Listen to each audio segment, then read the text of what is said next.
Good evening, everyone. Welcome to the Southwick Conservation Commission meeting, Monday, November 6th, 7 p.m. It's a hybrid, Southwick Town Hall.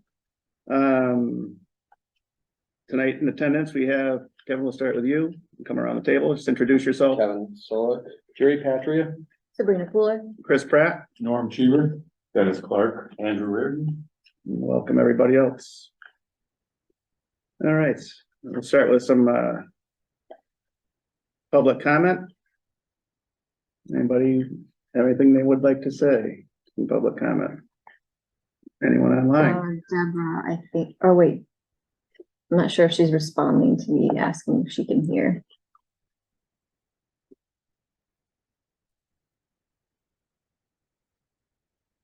If you're online and have a public comment, you can just hit that raise your hand button.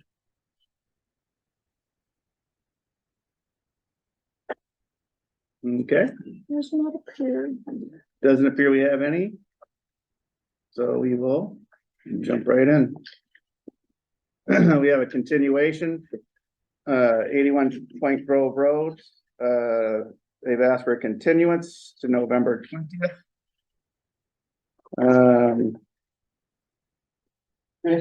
Yep. What's that? Oh, the minutes? Do I do those first? Okay, Jean's gotta leave early, so we'll do the minutes. We'll still be on time. Okay, we're gonna look at the minutes of October 16th, 2023.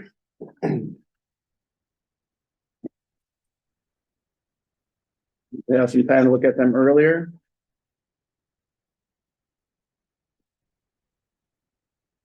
Anybody has any? Oh. Cliff Clark is requesting to record this meeting locally. I think he can do that as long as he declares it. Sure. I got, Andy? page 341 North Lake, line there. We sent the letter that the current permit is revoked, was revoked. There's a word missing there. Current permit revoked. We sent the letter. LPP permit revoked. Is revoked, was revoked, will be revoked. I don't know what the proper. But there's something missing there. There's an action missing.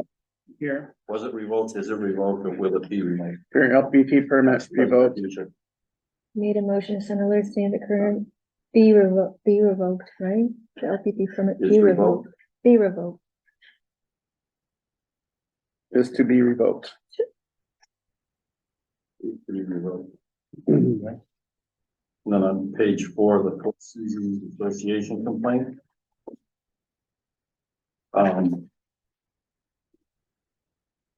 Seventh line. The property line when issued earlier. She moved her dock 10 feet from the property line when issued earlier this year to remove it. Was she asked to move it? Was she ordered to remove it? I don't think you can issue to remove it. And by whom? Was she asked to move Where it? was that? Mrs. Drury stated that she did move her dock from the property line when issued earlier this year to remove it. There's something Requested. Yes, earlier this year to Yeah. move it as compared to remove it. to move it, yeah, Right. right, because she was When requested to move it, To move it. to move it. And Yep. then I thought we also decided that she was gonna have it 25 feet from the property line in the future. Right. But she wasn't gonna go back to that 10-foot location Correct. again. That's not in the description at all here. Right, Probably, but we don't really know where the property line really is because there wasn't a survey done. so. well, that's still our ruling. So We don't know where it Okay. is. We don't. that's know up where to it them is. to find out. Point of information, that is the state line, it is well marked. Right, but I think, There is no survey, but yeah, but I think she also owns part of I Southwick think too. it's reasonable to say that we have a plus or minus 5 feet and that her dock is not plus or minus 25 feet from the property line. So within reason, we're reasonably assured that it's too close and that she was asked to not have it that close again. But that statement's not in, that she was asked to not. have Okay, it so that how do you close want again. it to say? For Jean, so she can, Well, what he just said, He was asked to not have it that close to. 25 foot. 25 feet. So- And- following the 25-foot regulation. Right. In He was told accordance with she the must conform. LPP, docks must be 25 feet from a neighboring property line Permission be granted. unless permission is granted to be closer. Right. So do you want me to add there that The commission, there will be no permits unless the dock is 25 feet from the property line? Is that what you're saying? Or she needs to request. No future permit? correct.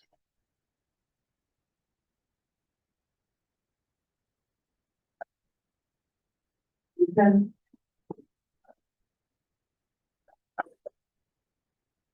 Anybody else have anything different? Make the motion to approve as amended. All second, all in favor, start with Andrew, going around the table. Aye. Dennis Clark, aye. Norm Cheever, aye. Chris Pratt, aye. Kevin Clark, aye. All right.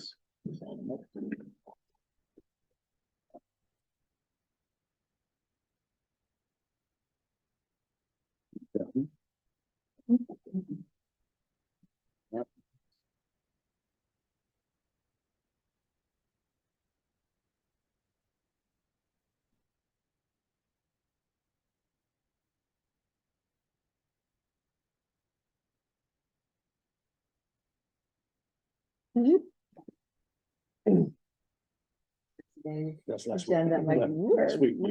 Busy.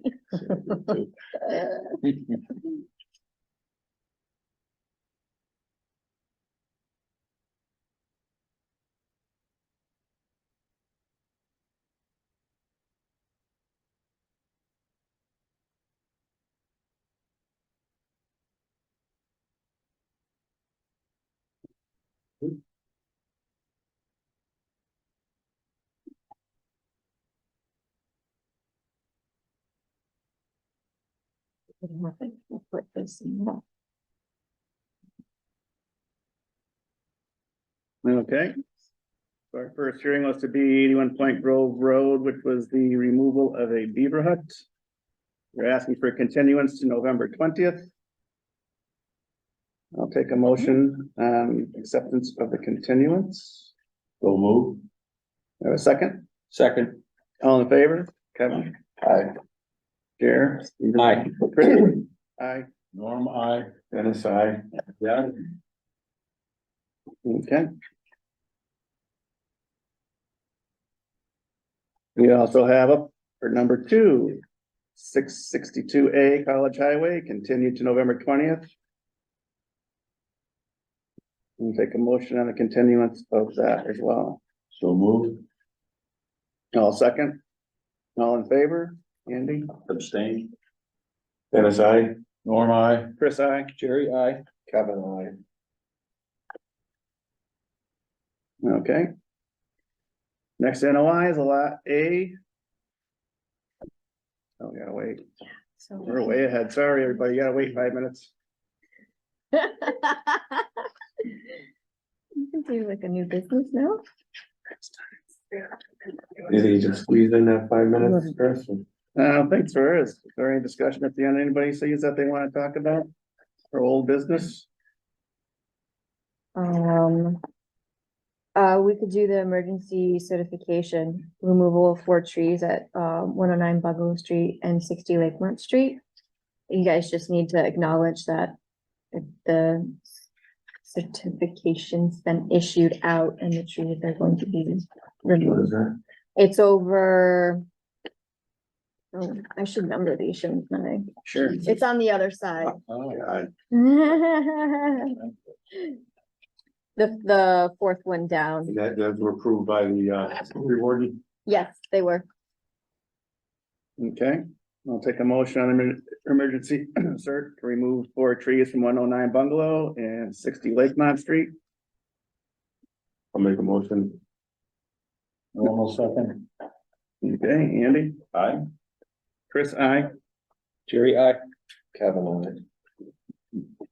So technically, we really don't have to vote on those, is that correct? Emergency certifications? I think so. Mark Stinson says that the commission needs to acknowledge it. So however you guys want to acknowledge it, Yeah. you can I'm vote just- just I'm to be just saying safe. that's Oh, probably a okay. good idea. Oh, okay. Yeah.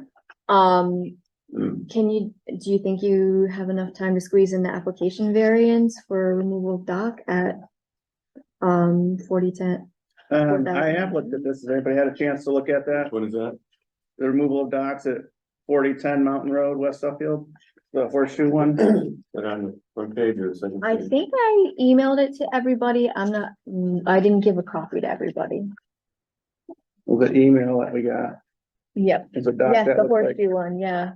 This is one we've approved before. it's been in the water for, I think, 20 years, I think. Oh, yeah, that's a Yeah, no-brainer. as long as Okay, Yeah, we've approved it in the past, as long as it's well marked. it meets the criteria for Yeah. a variance, so Okay, okay. so I make a motion. you have- okay. Okay, do I have a second? Normal second. Aye. Chris Pratt, aye. Jerry, I. Kevin, aye. Excellent. really quick Right, to, were the Girl Scouts quick enough? How long is it gonna take about? It's An hour and a half, 45 minutes? 10 He minutes? has- 15 minutes, Okay, we'll wait. you could really quickly go over the mail. the variance. I mean, it doesn't have to be at 7, it can be after 7:15 we start the hearing. Right. You don't want to put any pressure. There's two things for mail if you want. Do that really quick. This is for, Yeah, you want to do that? It's fun mail. okay, we have an invitation or a notice for a winter forest and craft fair hosted by the Southwick Civic Fund, December 9th, 4 to 7 PM at Southwick Town Hall. It's a, walkthrough of our beautiful decorated winter forest, like listening to carolers and sipping hot chocolate. Trees will be decorated by community groups, businesses, and families for everyone to enjoy. Visit the voting table close to the entrance for first, second, and third place trees. It'll be announced December 20th. There'll be a bonfire festival, festive music and caroling, hot chocolate, baked goodies, and if you're interested in decorating the tree, visit the website for details. That's the southwickcivicfund.org. Okay, Did we save any of the decorations from last year by any chance? I don't know, that was a Dave thing, Yeah. because we had a tree last year. I know, Oh, you know, I'm sorry. I do know. Just curious. I bought some nice wooden ones. and Okay, I don't know if they survived. hopefully they're around. We should look for them. When is the town Christmas party? The town Christmas party this is for employees, boards, do you want to read it? No, go ahead. Okay, volunteers and elected officials, it's December 15th. Yep, at 4:30 PM. It'll be in the town hall auditorium and food and beverages will be provided. Alrighty. On the dot, 7:15. Lot A, 72 Mort Vining Road. We have a notice. Yeah, you have it in there. This it? That is the EP. You have it, you have it, you have it. You have it, there it is. Done. The Suffolk Conservation Commission will hold a public hearing under the Massachusetts Wetland Protection Act, General Law C 131, Section 40 of the Suffolk Conservation Commission Regulations and Bylaw, Chapter 182 and Chapter 450 for notice of intent via a hybrid meeting, Zoom and in person. The project location, Lot A, 72 Mort Vining Road, Southwick, Mass. 01077, map 156, parcel 10. The applicant proposes the construction of a single-family dwelling located partially within the outer 50 feet of the wetland buffer zone. Okay, we'll take the applicant.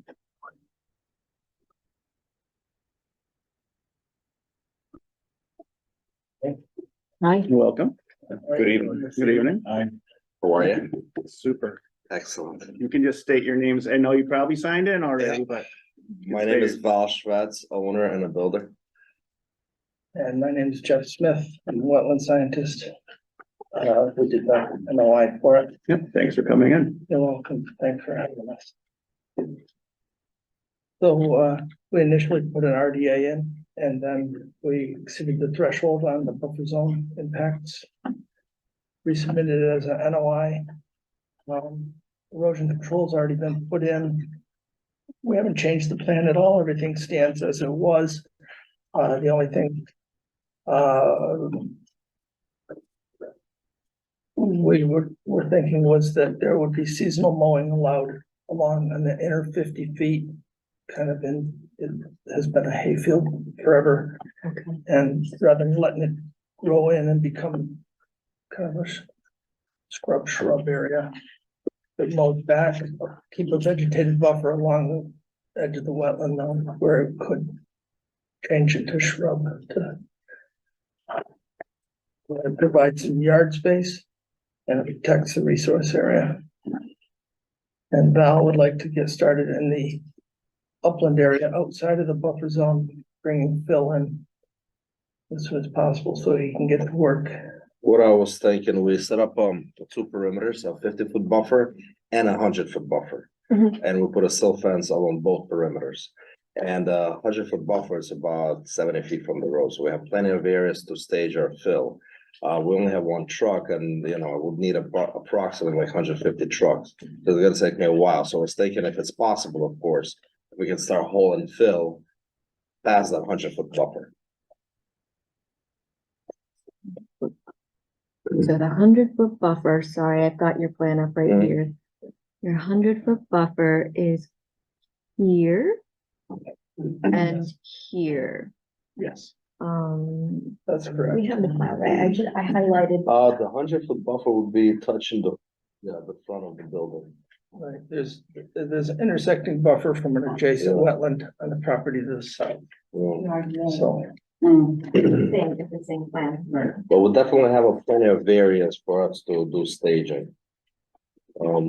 Remove the topsoil and bring some fill in, because that is a kind of difficult lot. We're gonna need a lot of fill to bring that up. We're gonna have 9-foot wall foundation, just basically, it's in the ditch and we're trying to make it decent.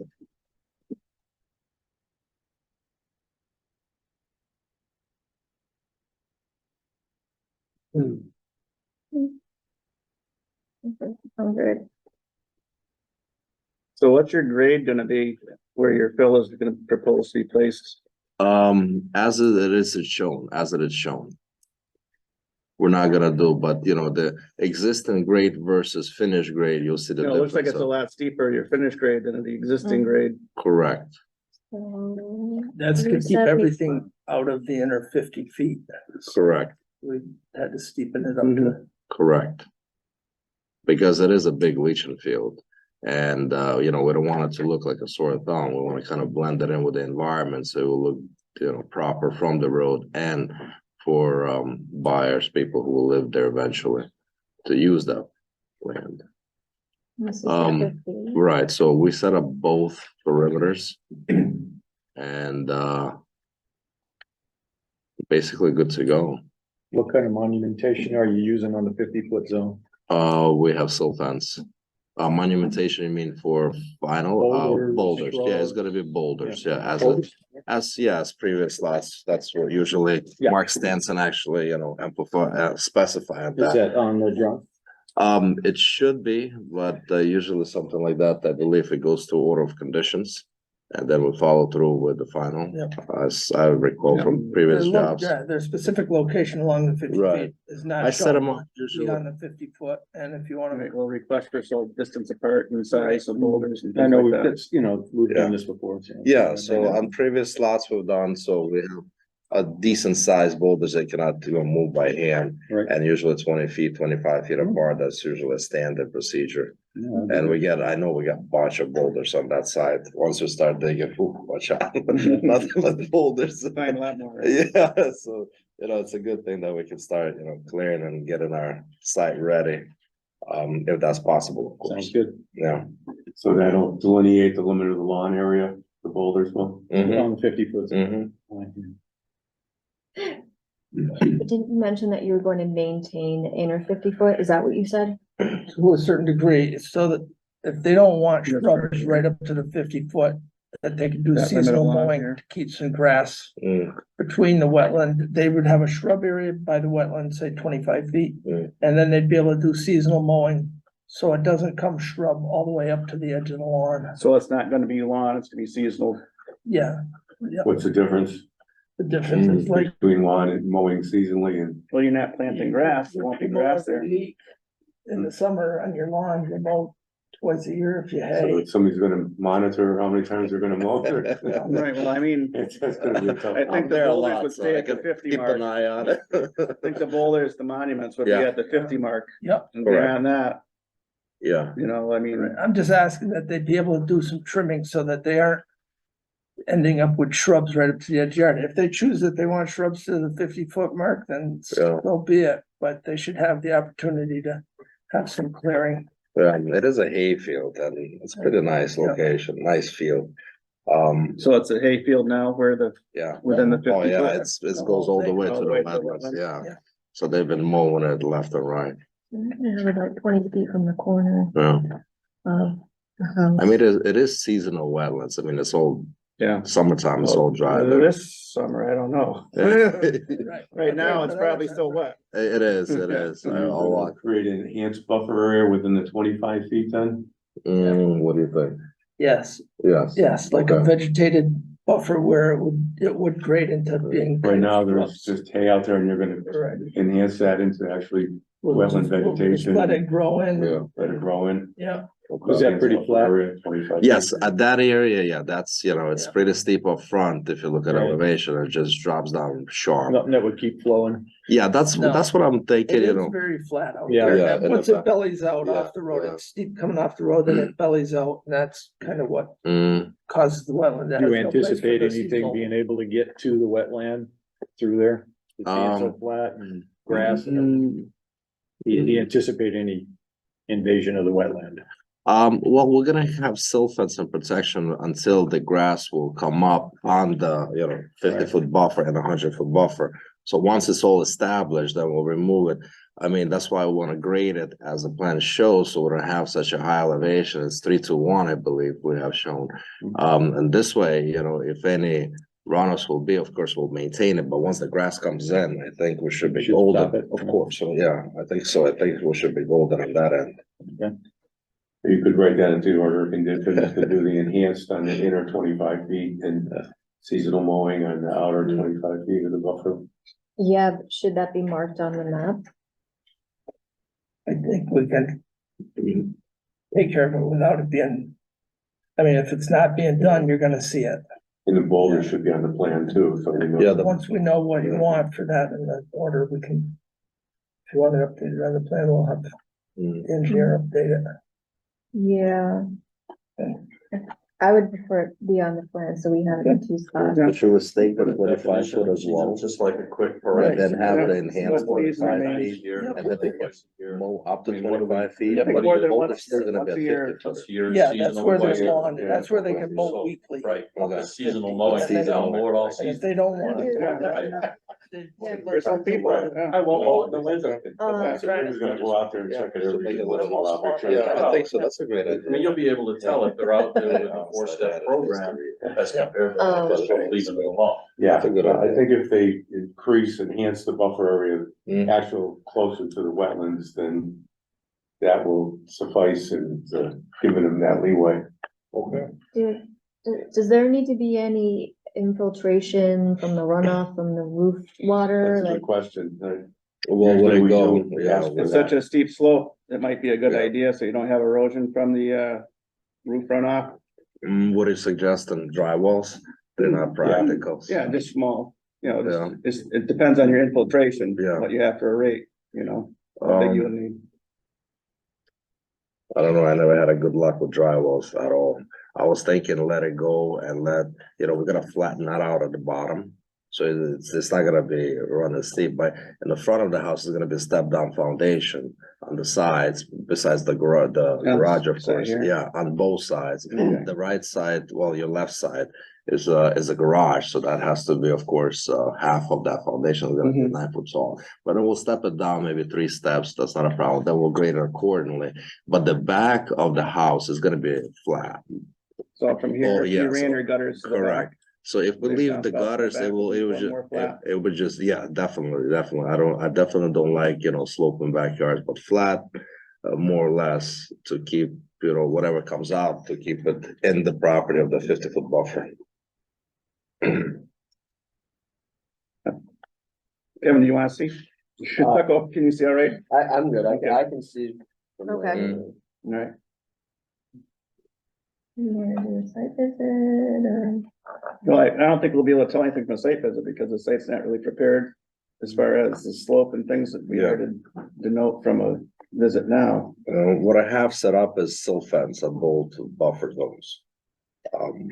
That'd be like a pre-site, you Yeah. know, pre-construction visit mm, for you to make. Just make sure nothing gets past the 50-footer. Zero, yeah, we got it set up. Yeah, We You're gonna got, be dumping a bunch of loads there, so. well, we have, that's why we have 100-foot buffer and, you know, I'll take the topsoil off and we have plenty of areas to work with. You know, on the 100+ side. So definitely, I mean, we'll maintain this area, we see any erosion coming in, we have wattles on site, we have more silt fence, like a double line silt fence, we have a double line silt fence on the right side if you face the back. Okay. I mean, it's pretty elaborate setup there. You get the general idea of what we're trying. Of course, no, I mean, yes, definitely, we do this a lot, and, you know, especially when we work on site, that's why, you know, that's elevation, that slope coming down towards the house, it's kind of steep, so I wanna, you know, gradually bring it up, so we need a lot of fill there, so, like I said, I only have one truck, so if I can get. That's a lot of loads. Yeah, I'm thinking like, I calculate 150, but I think it's gonna go more, yeah, Busy. yeah, Mhm. so Once if it I. compresses. Exactly, then it just, yeah, it Mhm. settles down and it's almost like you didn't bring any. Okay, Where are you getting your fill from? Southwick, it's from, end of 57, the Vilas, Victor Shible's place. It's the same material as we have on site, it's identical to what we have on site, there's no foreign, so yeah, it's clean That's what fill, I'm it's good, yeah. Make sure there's no Japanese knotweed in there. There's no knotweed, there's no Japanese knotweed at all, it's, yeah, that is. you don't want that. That is invasive That's gonna species, be yeah, we had that in becoming a South problem. Hadley, and Mhm. it's really big in South I don't Hadley. wanna spread it Yeah. around. I know, I live with it. Yeah, Mhm. it's nasty. Okay, is there any butters that have anything to say? Any questions, concerns? Nobody on the commission, take a motion to close the hearing. I'll move to close the hearing. I'll second. All in favor? Aye. Aye. And aye. Aye. Unanimous. Well, Yeah, the we- motion, so I can assume that you said, yeah. that's how we'll go. Okay, I'll take a motion on the plan. With order of conditions, Dennis, do you wanna, since you probably know how to state it better than, I'd make a motion if, once she gets the plan with all this, you know, the motion would be dependent on the plan coming in with the required specifications with limited lawn area and, boulders and what was the other thing? Infiltration? Did you mention infiltration? Does that- well, we didn't decide on Gutters, yeah. You didn't decide? They were gonna run the gutters to the back where it's less of a slope. Yeah, I wanna keep all that runoff water on the property. And, you know, making the backyard, we have about 30 to 40 feet of backyard. And if we can keep that flat area, I think it will hold all the water that's needed. And we'll go underground and. So you're gonna run it under the ground, the mics? I usually have them out, not in the ground at all, you know, not to make it more soggy, let the, you know, the nature, I mean, we can put them in the ground, but dry wells, you know, I never had a good luck with them. They're always, Yeah, all we care about is the water gets to the wetlands, but no silt gets into. Yeah, you know, Exactly, yeah, and exactly. where they're proposing to put the Yeah. downspouts, it's Yeah. more of a flat area. correct, My concern was if they had them up the front, it's very steep, yeah. and that could cause some Well, erosion. the front, I also wanna keep it flat, I wanna grade it so it's flat front, not like it is right now. So Mhm. that's why I'm calling for so many trucks of fill, to make it usable, and the front gutters will go to the front where it's gonna be more flat front lawn, and the back ones will go in the back where it's gonna be more flat. I don't wanna have anything on the sides where it's gonna be, you know, steep and down, not steep, but it's gonna be No, it looks, not looks more, pretty steep. yeah, not more than 3 to, yeah, is it 3 to 1, I think? No. I thought it was fairly steep one. Yeah. Yeah, it was pretty steep. I know the public hearing's been closed, but should we talk about a track pad? you're bringing in all this fill. Well, the DPW will make sure they have a track. pad. We have see what I usually do from my experience, I clear the room, I get the fill that's on site, I build up a pad, a huge pad, we come out 30 feet from the road, we have power line overhang right on my side of the property, and this, so we're like right on that, so I cannot even bring in the trucks until I make a pad. So once the pad is built, we get 2 trucks of 1.5 inch trap rock, we set it up so no dirt will come out onto the road, and plus we have sweepers there outside just in case, so. That can be in your order. I mean, that's a pretty standard. Yeah. Okay, So the order conditions would include the boulders. There's seasonal mowing once or twice a year. Yep. On the outer 25 feet, and then enhanced inner 25-foot buffer. Plus the usual $10,000 bond. Okay. okay. Motion's been made. I'll second that. All in favor, Andy? Aye. Chris, aye. Jerry, I. Kevin, aye. Okay. Very good. Thank you. Thank you very 10-day much. waiting period, I think, and All right, We'll thank get you. you an updated, what's that? we'll get you an updated plan showing you That'd be great. the boulders and the 2 vegetated buffers. So I think originally what you were asking is if he could start hauling fill now and stays at 100, he still has to wait 10 days or? I think that was one of your questions, wasn't it? Technically, he's supposed to wait. Wait, But it is outside the 100, outside the jurisdiction. Well, outside the 100? Yes, outside the. That's what I'm asking, can he do Yeah. that if he stays out of the, Sorry. I don't know how that works. Yeah, No it's work definitely within the outside of the 100, so we're not even touching anything, less than 100 feet away from the wetlands. Are And you got doing your the- fences up, right? Correct, I Yeah. got 2 border lines of fences, we got Fences interlocking up now. fences. Yes. We In have, place. yeah. Yep. So we have plenty of silt fence protection there. Right. So the question, can we start bringing fill? Is it ABLs too, or? I have straw Back it wattles. up. I got straw wattles on site in case we need to. Usually we put them on a 50-foot buffer. This is on 100. If you'd like, I can put them on 100 as well. Silt fences are overrated. They are. Yeah, they walk right away. They are. So I usually, Goes right over. yeah. We have pretty sturdy one from Yeah. EJ Prescott's. Those are the best. Yeah. Yeah, because Home Depot is not gonna fly. Yeah. Install them. Not with that much dirt. Exactly. Okay, Cool. All right, you good? thank you. So we can start holding. Thank you. Outside the 100. Outside. the Outside of, 100. correct, that's exactly what I'm, thank you very much. Thank you. Have a good day.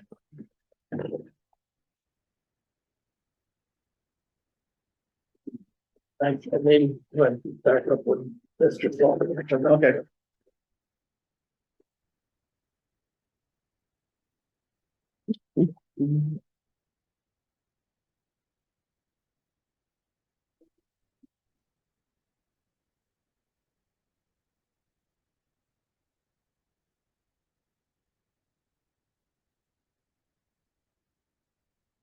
Mhm. Mhm. DEP comments.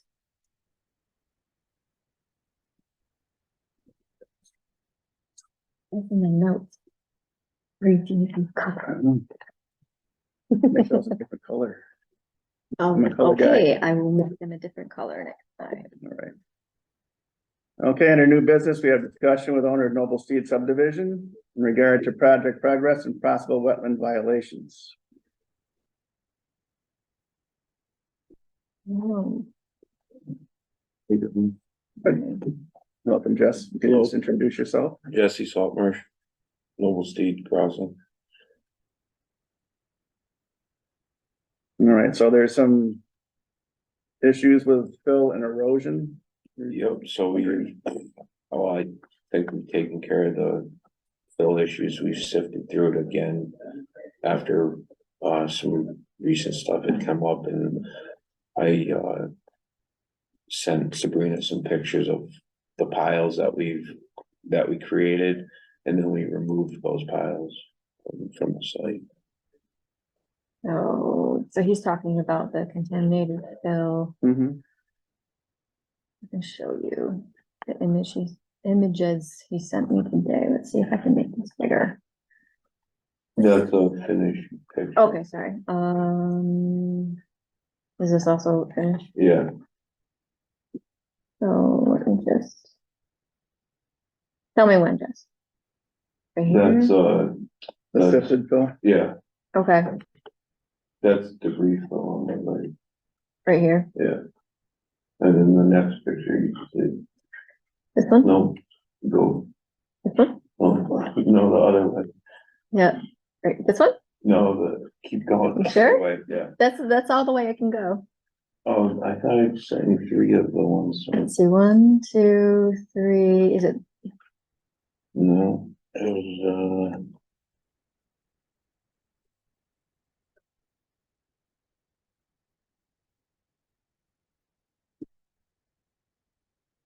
I thought I sent you 3 of the one.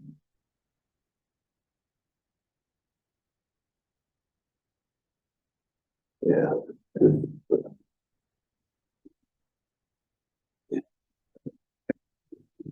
There's the fill pile is on the left, Okay. when? and then there's one more. Ended up being 2 dump truck loads of material that we removed from there. And, you know, we dug pretty deep and sifted it with a skeleton bucket and which only allows, you know, a 4-inch minus to go through it. So Mhm. hopefully we got everything. If there is some stuff that's still there, we'll. You're gonna cover that with straw or something, or? Well, that's not even my property, so.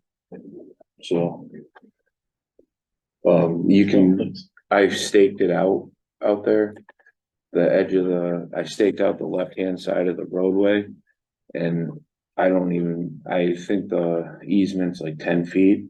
And then after that, that's not even my property. It looks fine now, but in the spring, it's probably gonna look a lot different. Not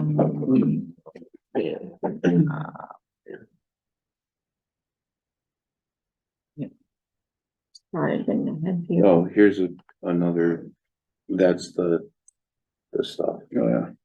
There. Who owns the property, the rest of the property then? Is it town property? No, or- This one is it's number, Smith It's a- number oh, it's a- 3. It's a building lot. yeah. or,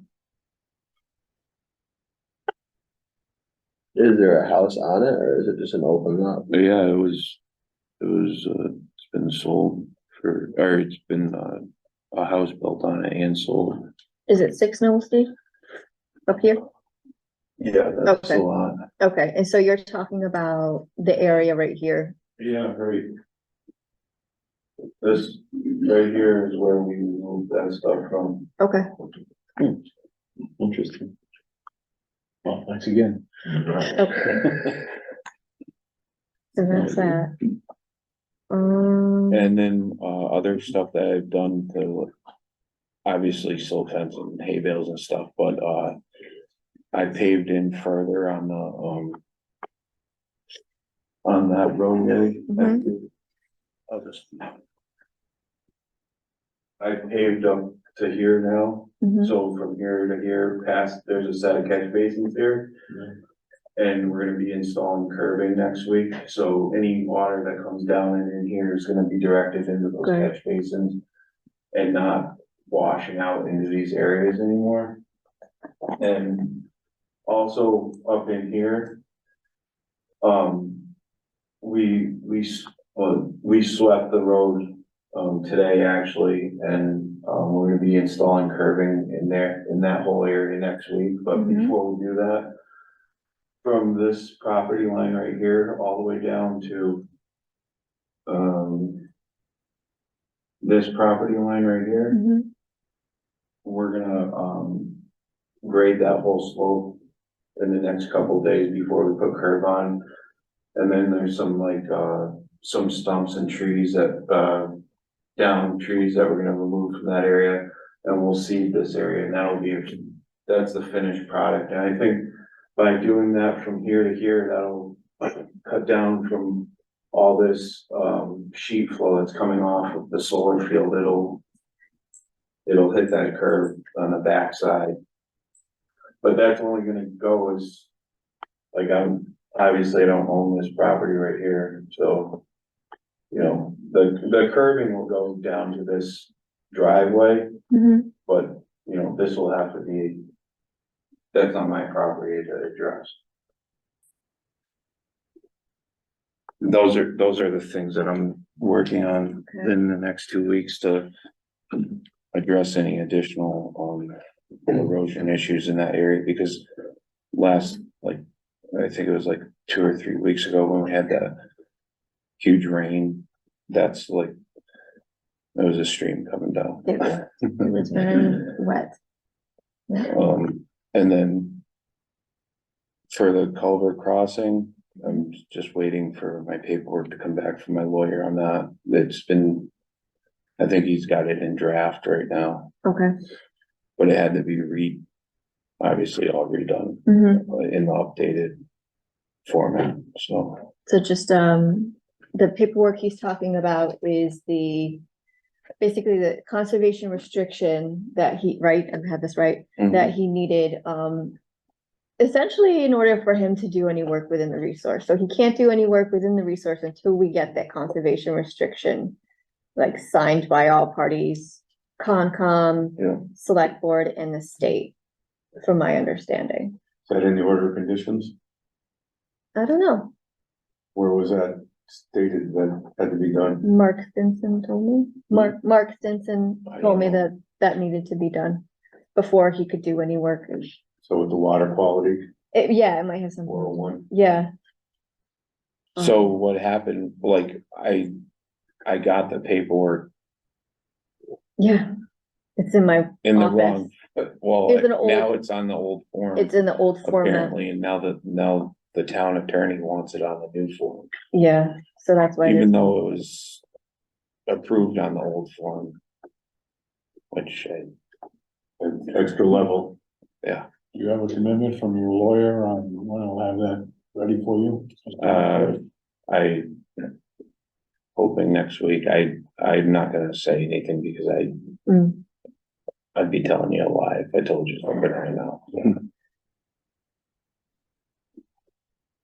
But I'm trying to get it as soon as possible because, you know, I wanna put it in myself and be done with it. So Mhm. it benefits everyone, you know, especially Yeah, myself. yeah, and it'd be Saves some great, headaches. it'd be Yeah. great to have that buttoned up and everything. But we're trying to inch closer and closer to that area Mhm. as much as we can. And like I said, I think paving in that, we paved an additional 120 feet in. If you guys go down there, you'll see, and that I think is gonna make a huge difference once we put the curbs in too, because the slope starts to go up at that point, Mm. so. Do you know what's going on? And I'm just pointing up here, what's going on over like in this area? There was like a 3-foot gully.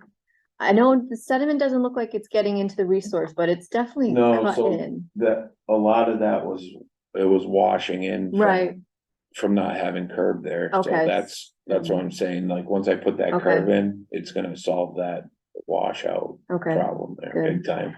I mean, I already think it helped with having it paved. Mhm. Because, I mean, I know there's no curb there, but it's. You know, it's directed to the catch basins now Mhm, that are there, mhm. so. Another question. I was down there last week and there is some gray material kind of like dumped over in this area and is actually going down. Yeah, I hill. have no idea what that is. I'll just. I'm gonna show you. a picture. When did that go? Man. I don't want to show all the pictures. We haven't dumped, any material up there. It is this stuff right here up on the screen. That looks like concrete to me. Yeah, and so, yeah, and it was, It's like It whoever was was, flowing pouring down. concrete, Getting rid of some, getting rid of some concrete. yeah, washing their truck. and out. it's washing down. This is right next to the resource area. So Don't know who did that. One of the Find two, out. couple houses that were pouring concrete up there. That's what that, when was that? That was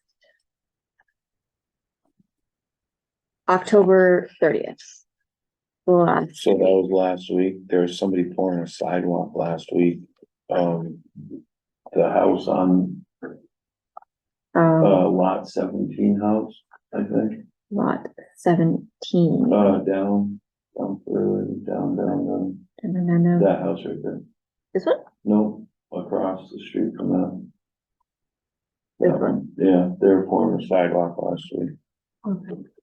I don't know if it's that or not. Okay, I know that they were doing the sidewalk though. all right. Is that gonna be an issue? Probably The to find out who concrete? dumped it there to get it out. It's dry now. It's- Well, that's another Okay. problem that I was having, like, there's, people were dumping asphalt at the end of where I had continued paving, Hmm. like, People are putting in their own sidewalks. in the front of their house, Yeah. like right in front of their house. They just put the section in front of their house. No, like No, from He's their, talking about like from the driveway. to from the their house. driveway to their front porch. Oh, not a real kind of sidewalk. No, Yeah, they I'm walkway. nervous right there.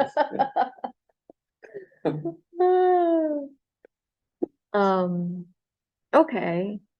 Well, That's another great inspiration to finish it up, because left unfinished, it's just attracting more dumping and the more Right, dumping. you get, the more right, dumping. why would they do Yeah. that? But I don't know if we can send a little note to all We'll of put them, it- owners, like, hey, when you have this stuff done, that practically is on your property, will go some, doesn't get dumped up the street. Yeah. And if you send that picture, like somebody just did a sidewalk in their truck that this neighborhood did it collectively. Yeah. Like, y'all gonna help yourselves here. I didn't even notice that. I was up there today and I didn't notice it, but I can find out. I have the person's number. I'll ask them. Okay. But yeah, I did see the tar piles too, when we weren't out there. Yeah. In the spring, there was fresh tar piles in that I think you little scooped it road out. stub. I Yeah. saw it in the pile, it's scooped. Yeah. Yeah, It's out of there, right? It's out of there? Yeah. Oh, it's out of there. So, um, Therefore, I got a flat tire last time with my truck. But it's out there. really? So. There, hold on, let's go back to my photos. Right. So I think some of the erosion control measures can be, updated and fixed, like, so we've got the straw wattles. Yeah. You can see that there's like Underpass. gullying going on underneath them now. Whoopsie, so there's your paved road. Let me just go get a better picture. So don't you think it Wait. should be buttoned up under the assumption that it's not gonna be done until the spring? Yeah. Yeah. So like this silt fence up in this area, there's some ripping and stuff and sediments getting through. yeah, I can update that this week. Okay, That'd be great. And I've been trenching out the upper and lowers okay. in front of the hay bales that are there. Yeah, that was getting a little full. Okay.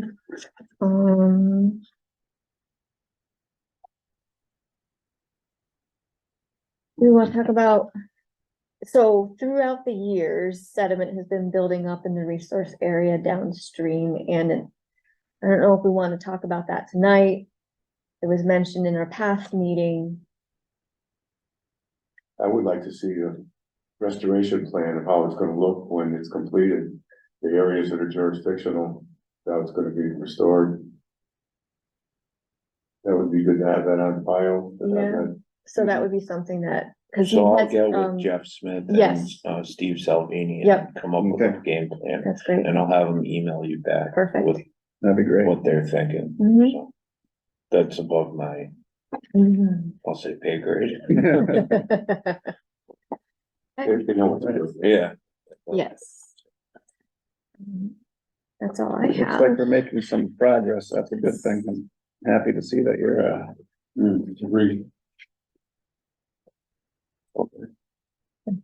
Oh, and the DEP sign, got, destroyed, so I ordered a new one. I Thank you. thought I didn't see it. Yeah. Tree must have taken it out. Yeah. Okay, I guess we'll look forward to hearing from Jeff and Steve, and Yeah, we're on the right path, so. okay, Good. thank you. Very much for Thank you. coming in. Have a good night.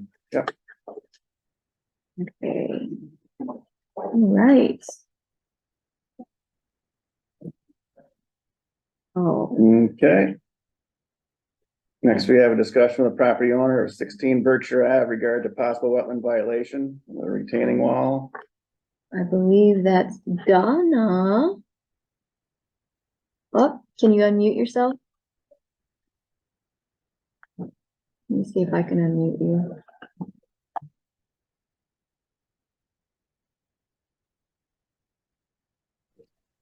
Hello? Can you hear me now? Yes. Can you hear me now?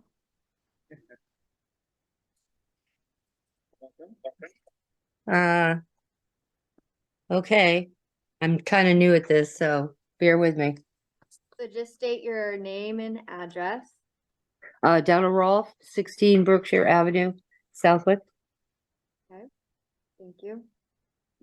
It's been reported to us that you have a new retaining wall in front of your house along the lakeside. Can you tell us a little bit about that? Sure. I wish we didn't have to do it, but you know, our neighbor's tree fell and really created a lot of damage. And I think Sabrina, you were even over there looking at it. The Yeah. other tree that our neighbors had to cut down because we thought it was going to fall on our house. So yes, but because of all the rain and all the issues that we were having, we were worried about the erosion, water coming into our cellar.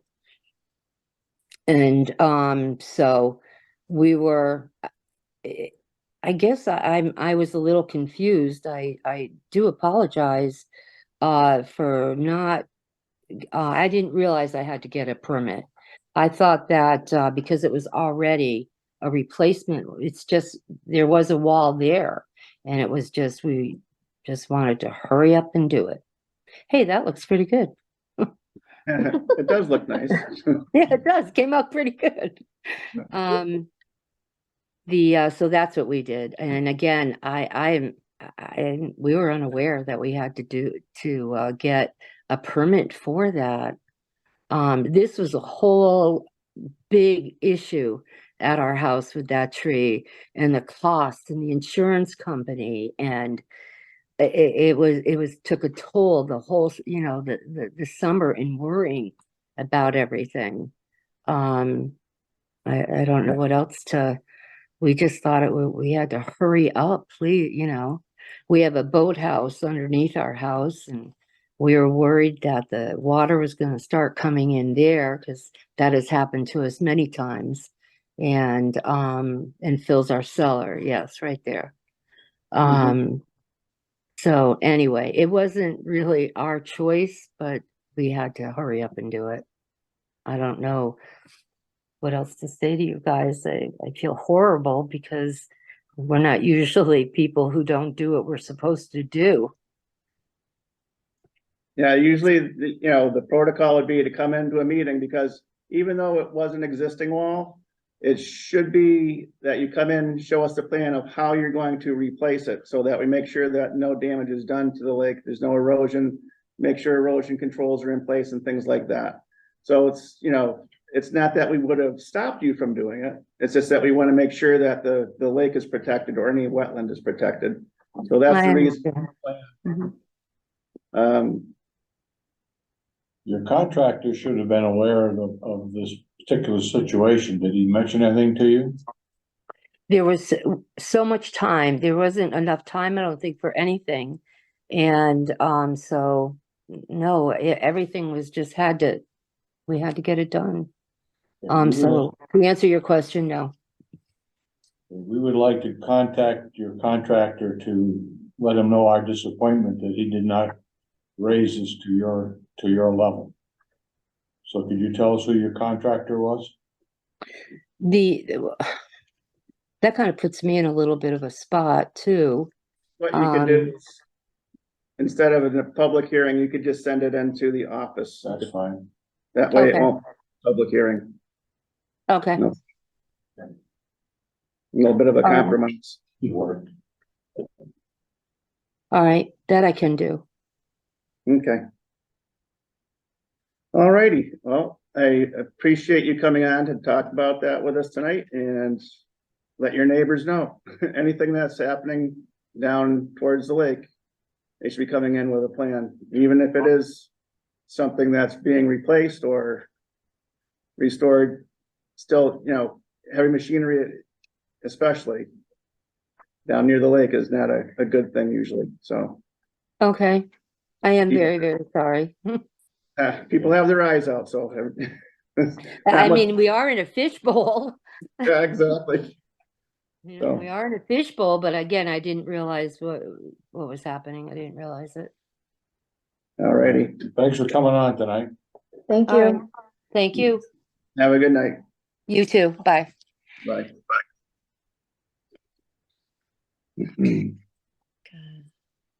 Oh, well. good Yep. news. Mhm. Wait, we can hear you, Mrs. Ralph. Don't want you to say anything. There you go. Okay, okay, you're on mute now. All right. And now we have a discussion with property owner of 142 Berkshire Ave regarding possible wetland violation. They're in the audience. Come on down. You can just state your name for everybody once you sit. So I'm Nikki Ayat. And I am Chris Malillo, a friend of them. Their husband, John Condon, was sick tonight, so I figured I'd come Stepping sit in. by his side. Nice friend. Yeah. Okay. So, Mr. Chris, what's your address? I'm presently, don't really have an address, but it's P O Box 869. Divorce will do that to you. It's Box 869, Granby, Connecticut. Right. So essentially, we brought you guys in, or thank you, because there had been a fence. A fence has been put up, possibly in our jurisdiction, and there are possible other structures within the fence, so. I don't know if Norm wanted to take a look at that. Well, we know that you got permission to remove trees last year. And that was because they were within 100 foot. Yep. And the fence is closer to the lake than the trees were. So we know there's been some sort of activity. The south end of the house is actually about 100 feet from the lake. Okay, Okay, and that is anything in that 100-foot area, you need permission to do almost anything. Okay. And I think there's been a fair amount of activity. so when we took the trees out, we Yeah. had found a lot of erosion going through down, especially with the amount of rain we have gotten over the past summer. Yeah. So I tried to plant grass, totally washed out. We put a silt fence up, which worked in the beginning and then it didn't. So we put a second silt fence up and that didn't work. So what we did, we tried to flatten the land so it was more, so it wasn't so like sloped, yeah. So it was flat. Yeah. And then that didn't work, so we had to put something up to hold the dirt to make it so it wouldn't run down. So we put a third silt fence up, which is working. That's working great.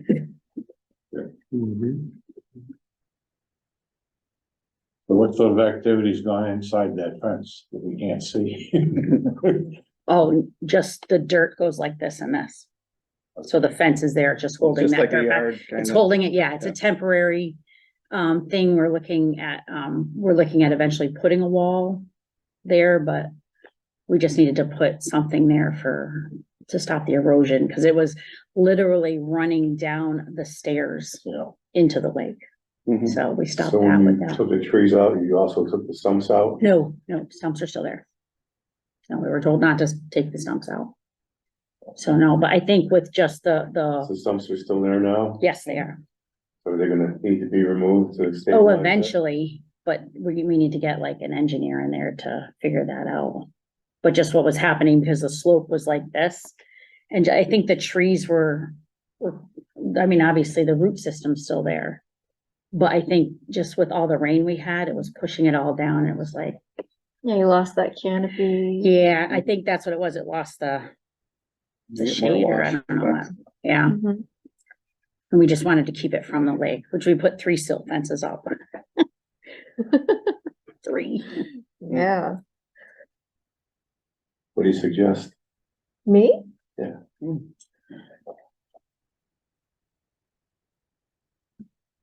I don't know. Okay. It needs to be addressed, there is, it's just an issue because the silt fence is gonna go away, right? Well, once we figure out the wall situation, or, yeah, actually the 3rd silt fence with the wood we put up actually stopped it from going all the way down into the, down the stairs. So there's no erosion going on at the time. Nope. Gonna need a notice of intent for that. Wall. For the wall. When you do the wall. Will So we- oh, sorry. A notice of intent or an RDA? Do you think it goes up to the threshold of a notice of intent? How close to the water is it? I'm going, It's so hard to tell because Yeah. it's so high up. It's like 75. It's like Yeah, 37 I'm steps, but, I'm gonna guess it's around 75 feet. so I was under the assumption that a 4-foot wall could be put to You think an stop. RDA might do the trick then? I mean, it's up on top of that hill and semi-flat lands where you're planning to put the wall.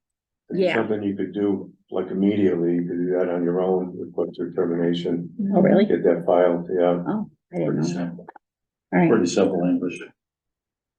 For someone who's Sabrina done can it help you with before. Thanks. Mhm. I know, I'm like, I did it by myself, so Well- you can do it. all right, good. Yeah. Cause I grew up on this lake and I love this lake, yeah. Now Sabrina will help you with it, and that way Yeah, if give you us need help. on file. All right, cool. Cause it's gonna have to be addressed sooner than later. I know. Silt fences are, they say. Not gonna overrated. last. No, well, the Winters aren't wall good for seems to silt help with fences. that, but Yeah. yeah, but the amount of rain we had too was insane. Yes, it was crazy. Okay. Can get with Sabrina at some point. Get that wall taken care of and, all righty. Let us email you. Yes. You are free to leave. Thank you, guys. Coming in. Thank you. Make sure you get some of those educational I did. material, okay. Guys. Thank you. Okay, we have discussion with property owner of 21 Noble Steed Crossing in regard to possible wetland violation. Trees removed within the buffer. Come on down. Did you sign in when Chris came? I didn't, but we will make sure. You Hello, can just state your name and address. We already know your address, Will but do. you can state your name. I'm Erica Rossini. I'm Katie Rossini. And we are property owners of 21 Noble Steed Crossing. Thank you for coming in. No problem. Okay, so let me just bring some photos. Where did I have it here? Oh, maybe it's this one. Yes, this is a good image. Yep. So I contacted Erica because of the alteration of the buffer on the property over at Noble Steed. Here's just basically the state map overlay of where they think that the wooded marsh is. I do believe I may have something else as well where the area was delineated. Maybe I don't have that here. What is this? Yeah, you created that for me. Mm-hmm. So over in this area, we can see, so this is an older delineation, but here is some resource area over in this spot. And actually, right where the edge is, maybe intermittent stream. So, and that is why she's here today. That is why we're here. So when I was talking to Sabrina, so I'm from town. I grew up in town. My maiden name's Brown. So back when we were, when I was divorced, I moved back to town because you need an army as a single mom to help raise your children. So we sold our house on North Lanyard back in March of 2021. So to give our little story of who we are. So here we are, we purchased our lot because during COVID, it was nearly impossible to buy another house in Southwick. So to put a roof over this one's head, I told my family I was going to build my own house so nobody can outbid me Mhm. or try to take these opportunities away from us. Cause 5 offers later and kind of falling in love with each house, it gets exhausting when you're trying to just live in your hometown. So we purchased lot number 16 on September 14th of 2021. There was an issue with the town releasing my lot due to bond. So when I bought my lot, I couldn't touch my lot until the town released it. So from September to 1st of February, we were at a standstill. So as soon as I got that letter that I could start our project, because we were on hold from September to February, Dave Haas right here in town. I'm very proud that I've hired all local people to build our home to date. So Dave Haas was logging. We were like, it's go, like go and start logging. So when I was talking to Sabrina, I made mention it was all in timing. This is a good image, not the 3D model, but when I purchased my lot, I did know that there was wetlands, but as I was telling my story, the GIS is what I have access to as just a normal person. This is not my industry. I do not build houses for a living. Please God, don't let me do this again. But you can see if you were to do a typical GIS and click wetlands, you would just see the green border. You just see the green on it and not anything 3-dimensional. And so I knew when I was talking to Dave Haas, I was like, hey, Dave, I've got wetlands. I knew it. I signed that I knew I did. This is the map with the green blocked. And so all in due timing, we were clearing our lot. We're living at my mom's, which we're grateful for. But my daughter noticed that there was a stream on the lot. And I was like, there's a stream? There's not a stream there, right? And she's like, oh, Mom, there's a stream. This is really exciting because our old house had a stream. And then it's an intermittent stream. So it's only when it rains that the stream is there. So she was really disappointed that the stream is only there after it rains. So I'm an educated woman, but I am ignorant when it comes to this. So I didn't know if an intermittent stream, maybe that's why it doesn't come up on any map.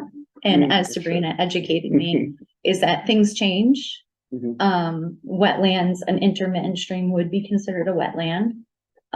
So when we got a little closer to the edge there, to that bottom, where you can see the machinery. I was telling Dave, I was like, Dave, we're getting kind of close. We're getting real close. And by this time, like I said, it was very fluid. So when he cleared from the middle going outward, right? So Dave, you're getting kind of close. So I took a walk and I started taping trees so that he had a better visual of what trees could come down or should come down. So I also relied on, I keep saying his name for Dave Haas, because this is his profession. So over in that corner. No, sorry. I'm just gonna tape the tape trees. Oh, you were trying to show. Yeah. And I taped all of them. I'm like, save the tree. Everybody got a ribbon. Kind of can see. Yeah, everybody ribbon. All my girls got ribbons. So I'm basically standing right behind the stream when I'm taking this picture. So what I will say is over in that corner, it's pretty interesting because it was an old logging road and then there must have been horses because there's a trail. So over in this corner though. Am I in the right picture? Yeah, you're pretty close, right? So kind of where the silk fence, like right beyond the silk fence, there was barbed wire all overgrown in the trees. So I know, so what helps me sleep at night, the trees that we did remove, and apologies if it's beyond the buffer line. There was trees that weren't safe. So I was looking at it from if a tree was rotten, the barbed wire that was all in the trees over on this corner, half dead trees, because the loggers took the good hardy trees and then left, trees that weren't viable, I'll say. So what helps me sleep at night is the trees that we did take down were for safety. And apologies of my ignorance of looking at a map and then somebody telling me there's a stream that isn't on a map or any on a map that's readily available. So telling a little bit about us and who we are, and this is our journey, and just sitting here in front of you and saying, like, what are the next steps? Like, what can we do? Because this is our home and this will be her home. And we're here to pay our price or pay our dues or our lashings or whatever we want You're to say. making this tough on us. She's gotta go to bed. If you're just a malicious developer that did it. No, responsibly, no, it's not easier around it. We graduated together. We graduated together. 2003. It's our 20th. Don't do the math. Don't do the 20 math. years. Don't worry, we're running for your jobs, guys. That's not fair. I'm glad your daughter noticed the intermittent stream. That was cool. She did. She was excited. And you'll see there is a lot of stuff in intermittent streams you'll be able to go out and see, so it is Yeah. something special to have on your property. More deer than fish, as I'd say. Bring that, it'd be Lots of okay. deer every morning. Yeah, every morning. Yeah. So how can we help, and what are our next steps, and how can we fix it? Don't do it again for number one. Don't look at GIS as your. You should. The guy. Yeah. It's good that you. I mean, you're not gonna be doing this again, so it's not like we're gonna tell you next time to make sure you have a plan with Mhm. a wetland delineation on your property to show you where 50 and 100 are. I mean, you didn't know, Mhm. you're the owner, you know, Mhm. builders should know that. The tree guy should have asked for that. After you told him that there's wetland property, you know, wetland on your property, Mhm. he should have asked, where is it? Yeah, if I And could not stay afford out. a GM, I would have, Yeah, and then he should have come in here if he didn't know, then, sure, you know, or she, she, either, Mm, right, mm. or they, they. so. Well, as you heard in the other hearings, us mention emergency tree removal, so you can take down vicious attack trees. Sure, right. So with that caveat, don't take trees down. Mhm. It's more like come in and ask if you can take a tree down. Right, Very good. So in the future too, if there's Mhm. anything within there, I'll make sure that we call. So what are you planning on doing with that area in the future? Well, so Alan Brooks is my site guy. So we didn't want to touch it while we were in this hot seat mode. We didn't want to touch anything. We wanted, so I haven't done my final, I plan, don't know. No, not my final plan. Moving the rest of my dirt for my final, Grading? grading. Yes, thank you. So we left all the piles of dirt standing still, like we've left everything until we knew what we could do. So I do plan on doing my final grading. We don't know right now if we should just wait till the spring because of seed and everything. What I would like to do is, because it is, you can see the logging road on the next lot over, because it's pretty thin. Where, right here? Right there, yep. Okay. You see it's a natural logging road right there. So I plan on filling that in because I've got a nice buffer. I bought this lot particularly because I love neighbors, but not that much. So I plan on filling it in that corner so I can't see the other side. Because there's not very many trees there. you So can I put plan some on planting planting trees, yes, to fill that in You've got nicely. Alan Brooks doing it, I'm not too concerned. I will make sure I say that Mm, because I call him regularly. I do too. Yes. So he's gonna be at my house this week. We do plan on doing my final. But he's been there from the start for the last, 2 years we've been at this. And we're getting close to being done. So, done. Sure, With the grading or with the house? With the house, Nice. yeah, I'm just waiting on hot water. Great. Good for you. Mhm. Yeah, there is a house there right now. It doesn't look like it I from just GIS. remember walking through there in the mud, and I thought there was like foundation and housey stuff going Yeah, on. Jim Yeah. Comey did my foundation. Mhm. All local. Hire your neighbor. That's what we're about.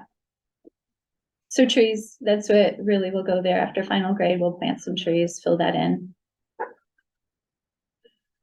Okay. Sounds good to me. Anybody else have any comments, concerns, suggestions? Appreciate that. Yeah, Yeah. I'm sorry about all this, No, we right? appreciate you But coming I in, do for sure. appreciate your time. I'm glad you brought your daughter too. It's a Yeah, great I walk you experience. regularly, I'm not gonna lie. So when you brought up my name a couple weeks ago, I called immediately after. She did. Super. So, all right. Yeah. Thank you Thank for you your very time. much. Appreciate it. Thank you. All right. And there's a pamphlet in the back that talks And I need about the to sign it. wetland protection. Yes. Yeah, and. Good remembering. Mhm. Yep. Very good. I'll leave it here. Thank you. Have a Thank good you. night. Thank you.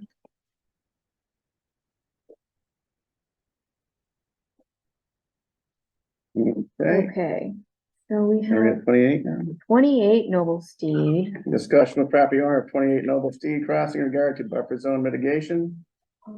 Hopefully somebody's Okay, on. online. Anybody online? Anybody on? They said they're coming.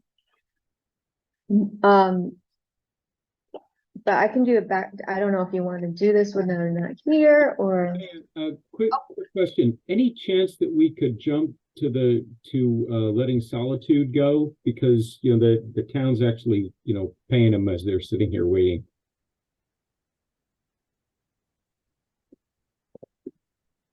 What's that? Like the DEP 292. Meadowbrook, dam removal. Sure, we can do that. Great, thanks. Dominic, did you hear that? Yes, sir. All right, Good great. evening, everybody. Jeff Castellani is here as well from our company he's our mechanical operations manager.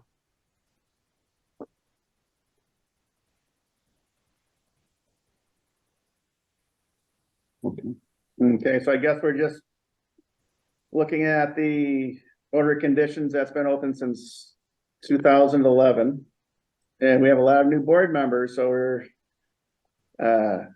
just want to be educated a little bit more on the process of the dam removal.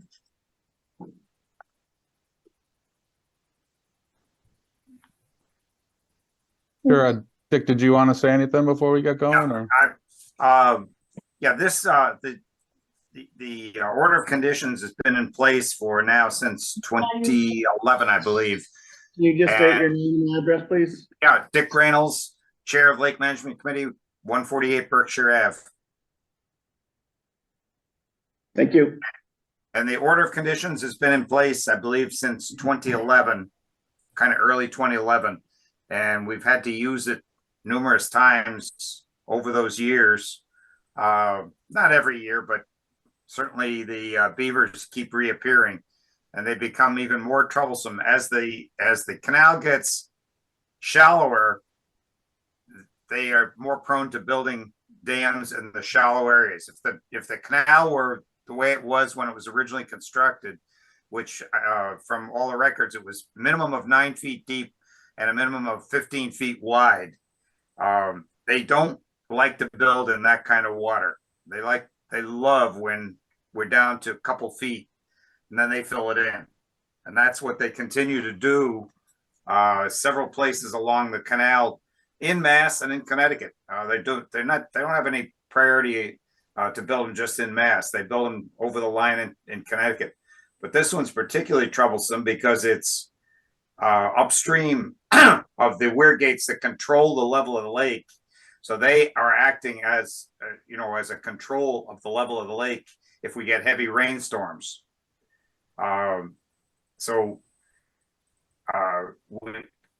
We'd like to remove this now before winter, before we get our winter freeze, and then we have an impossible task because it's done. In this case, we cannot remove it with people. It's just too massive for volunteers. But the hydro rake, which Solitude has and has done before, is capable of moving that. So it's like a paddle wheeler, small paddle wheeler, with a scoop on the front of it. And I'll let Dom describe. We got Dom and Jeff here, both from Solitude. All right, welcome, Dom. Who? Dom Muralengo. Yes, sir. So I'm actually gonna let Jeff kind of give you a description of the process here. He's again in charge of our mechanical team, so he can be happy to pitch in. Sure, absolutely. This is Jeff Castellani from Solitude, just making sure everybody can hear me. We can hear you. Okay, so the hydro rake is paddle wheel driven, and on the front of it is basically a farm implement, a York rake attachment. So it's not a bucket, it's a bunch of tines, and what it will do is from the top and then working down into the water column, it will remove all the sticks and all the organics that the beavers use to basically build their hut, to build their house, or build a dam. And each scoop that the hydro rake takes, and I call it a scoop, but again, it's rake tines, it doesn't hold water. It'll take that and bring it to the shore. And then at that point, the town would remove it from the shore, get it away from the edge of the shoreline. If so desired, you know. I don't think. Would that be DPW removing that, Dick? From the shoreline? If you want it removed, it can stay, you know, if Concom doesn't have an objection, it can stay along the edge because it's above the water line. And it becomes an accessibility problem. You know, you can do more damage trying to remove something than leave it there. They don't reuse it, by the way. Never seen beavers tend to like to go chew on things and make new. I don't know if anybody else has ever seen beavers reuse what they cut down to make the first dam. You take it out and they'll go cut something else to make a second dam or to repair it.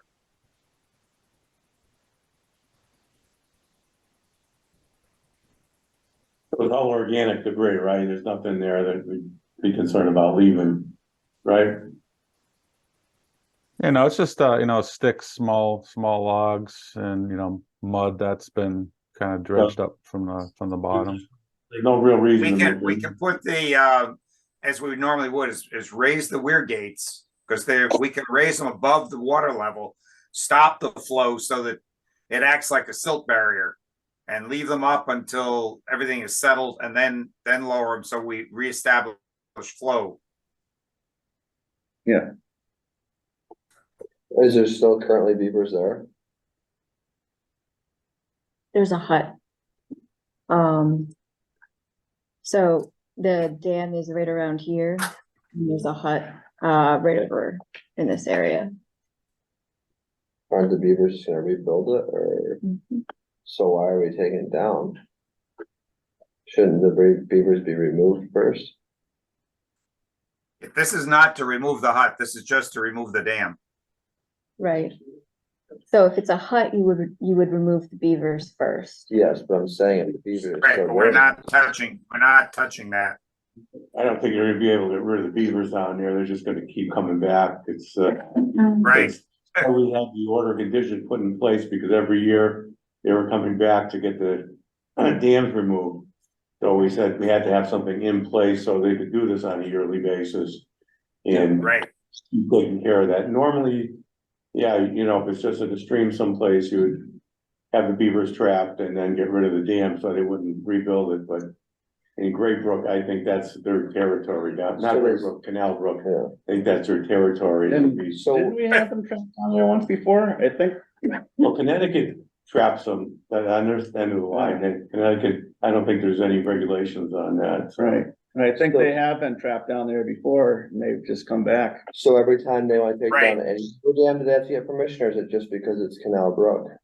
DPW, like what's the order of conditions for, just Just for, for Oh, this is just for this place, this location, for Canal Just for that Brook location because of the water control of the lake. device, so. it because doesn't- they, Right.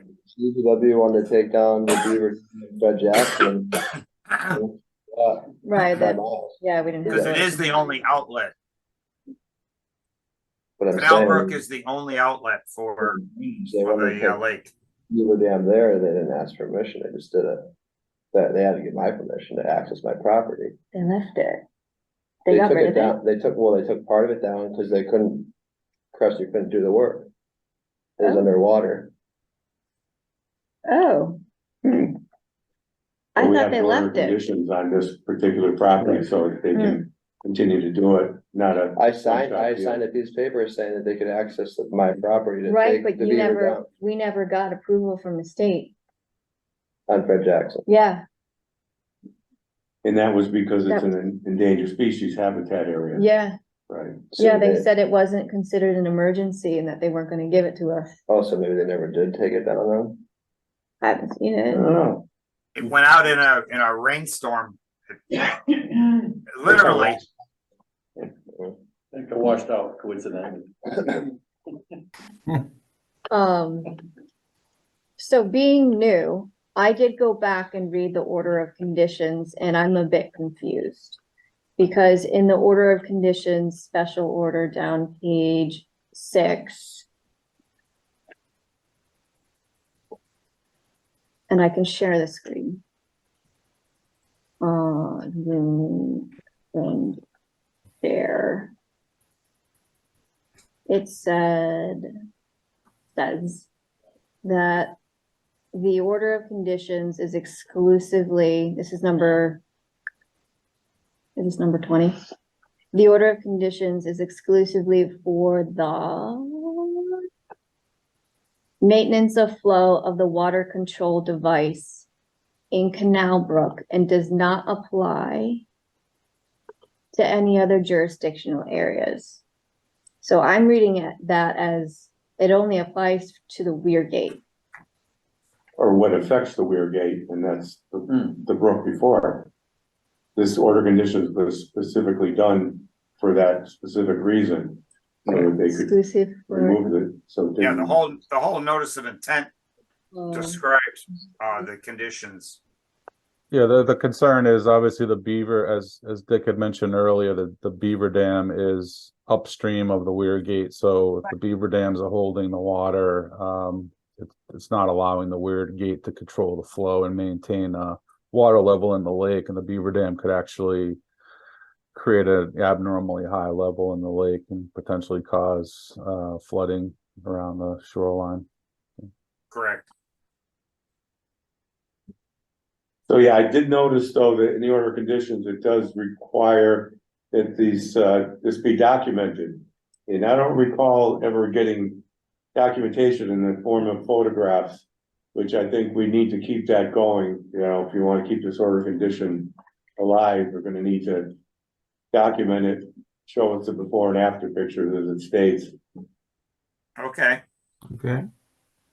Is there a 24-hour notice, I think, too? Yeah, the 24 hours. yeah, notice, yeah, and that's why, I think that's why Dick came to me first. Yeah, okay, Um, so that was done nicely. Yes. Yeah. okay. Yes, so there's a lot of sediment, like it's like sand that they've built up there at the dam.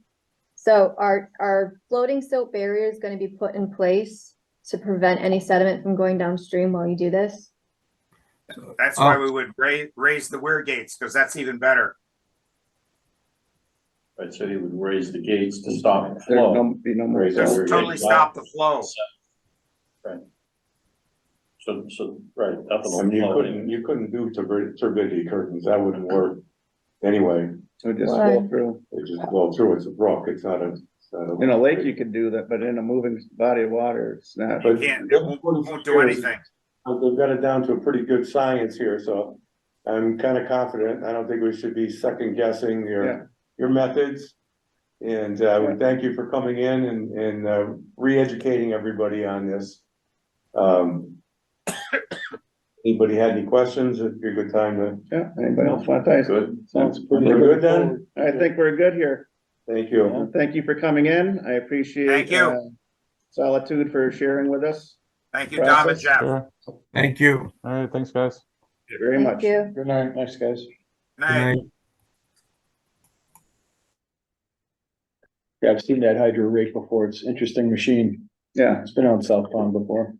So Kevin, did they take the beaver dam down at Fred Jackson? or- Well, I signed a piece of paper said they could. I guess I didn't realize whether they did or didn't, but they told me they couldn't do any work. because Didn't have to. They really got washed out, huh? So just mysterious they did that. That's funny. Okay, you guys have been sitting here for a long time. Ready? Yeah, Come on let's up. do it. You had your chance to go earlier, but No, she needs to see all this That's stuff. good. She's gonna stay here and then she needs to pay attention. excellent. Welcome. You can just state your names, tell us why you're here, address of course too. All right, I'm Nicole Nooney. I live at 42 Lakeview Street, South in Mass. I'm Dominica Nooney. I'm her mom, 42 Lakeview Street. Welcome. She didn't make enough, so you're gonna have to share, gentlemen. Okay, that's all right. Do that. You like to Is it share. the same as, yeah, oh, yeah, I try. Great, so you can just read off that one too. Yeah, how do we do? Nice color and presentation, everything. though? Start from the, yeah, let's just, wait, I gotta make sure, hold on. Sorry, I gotta make sure we're sharing.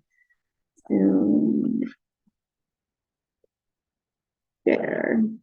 And then. Can I do presentation mode? There we go. Okay. So I'll give you a little bit of history and then I'll let Nicole take over. I have been a Girl Scout volunteer and leader since she's been in kindergarten. And we have lived in Southwick our entire life. And when we moved to North Pond, on Lakeview Street, we became very passionate in what was going on over there. So our troop actually has or had about 4 girls living around that area too. So it became a great opportunity for them to be involved in their community and do their community service projects around that. We worked with the CRC and created a video for Access as their silver award. And Sabrina came to us with a potential idea and Nicole rolled with it. So that's why we're here today. Excellent. You're welcome. You just tell me when to advance the slide. Get all the Yeah, giggles just- out. even if you have to just read off of it, just read off of it. It's I'm just- just gonna read off. Okay, go ahead. Okay, please. Exciting. Okay. So our troop was asked to, give ideas about putting recycling bins all around North Pond, and like, and what it would look like during different seasons and all of that. Excellent, got it.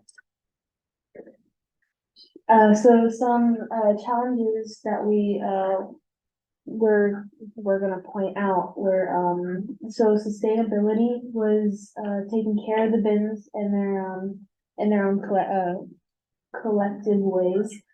To keep it friendly and efficient and just keep the overall place healthy. Some accommodations was where would we store the bins in, the winter and, if like they needed to be taken care of in some kind of way, like clean them out or something. What would that look like during the winter months? So some advertisements, how people would know that they're here, where they would be, cost and maintenance is how would we keep the animals away from them, and the cost would. Oh, wait, that's not. If we were gonna buy the bins instead of building. Oh, okay, we have that, and and who would come and change it for during when they need to be changed. So this is some research and like some bins that I've looked at and found that could be as like a reference. We looked at some national park areas that were some similar areas as North Pond and what they had done and used them as examples to guide us for our next steps. So those are the links to what we found. Okay. Next slide. She came up with 3 options. For the pickup, so, option one, is doing a contract with the, growth of the southern tri-towns, which it would include entire units from the town, and we would schedule pickup times and drop-up times, where to like, who's doing it, who's cleaning them, and like putting stuff places. And the profits would go to the troops, for like fundraising and all of that. They would get their own share so that they can, eventually do stuff that they wanna do in the future. The second option is partnering with the Lions Club, because they are accepting cans, and we could give the cans to, like, Their organization. help their organization. So we could schedule a pickup time with them, or do the same thing as option one, or enlist Lion Club members. Option 3 is partnering with a local vendor, for example, Castle? Yeah. That's how you say it, Castle. Castle and Holyoke. They do similar, recycling patterns and all.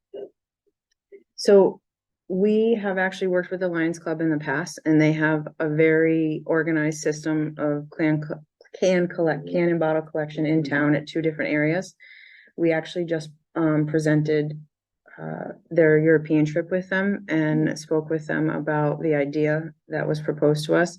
And they are willing to come and model for us them, or actually just put one of their bins there too, and their club would maintain the presence. So option 2 is an expendable option as well, working with that club. Nice. I'll take this one. Yeah. So this one was the third-party bins, and just a little bit more detail of where we would put them and house them. With a third-party vendor, they can go straight to a house. They're plastic, they're reusable, they're clean. The bins that the Lion Clubs use, they are wooden, and we weren't sure of the restrictions that would need to be placed on North Pond, so that would be a conversation to have. And then, if we would need multiple bins to swap out, what that would look like as far as costs. The beautiful part of working with either scouting troops, whether it is the Boy Scouts or the Girl Scouts, based on the level of awards that they're working on, they can generally design something to that award or attract a scout to build something like that. So anything that would need to be built can be done and fundraised within those scouting organizations too. Cool. Next slide, please. That's pretty much what I just said. We're good.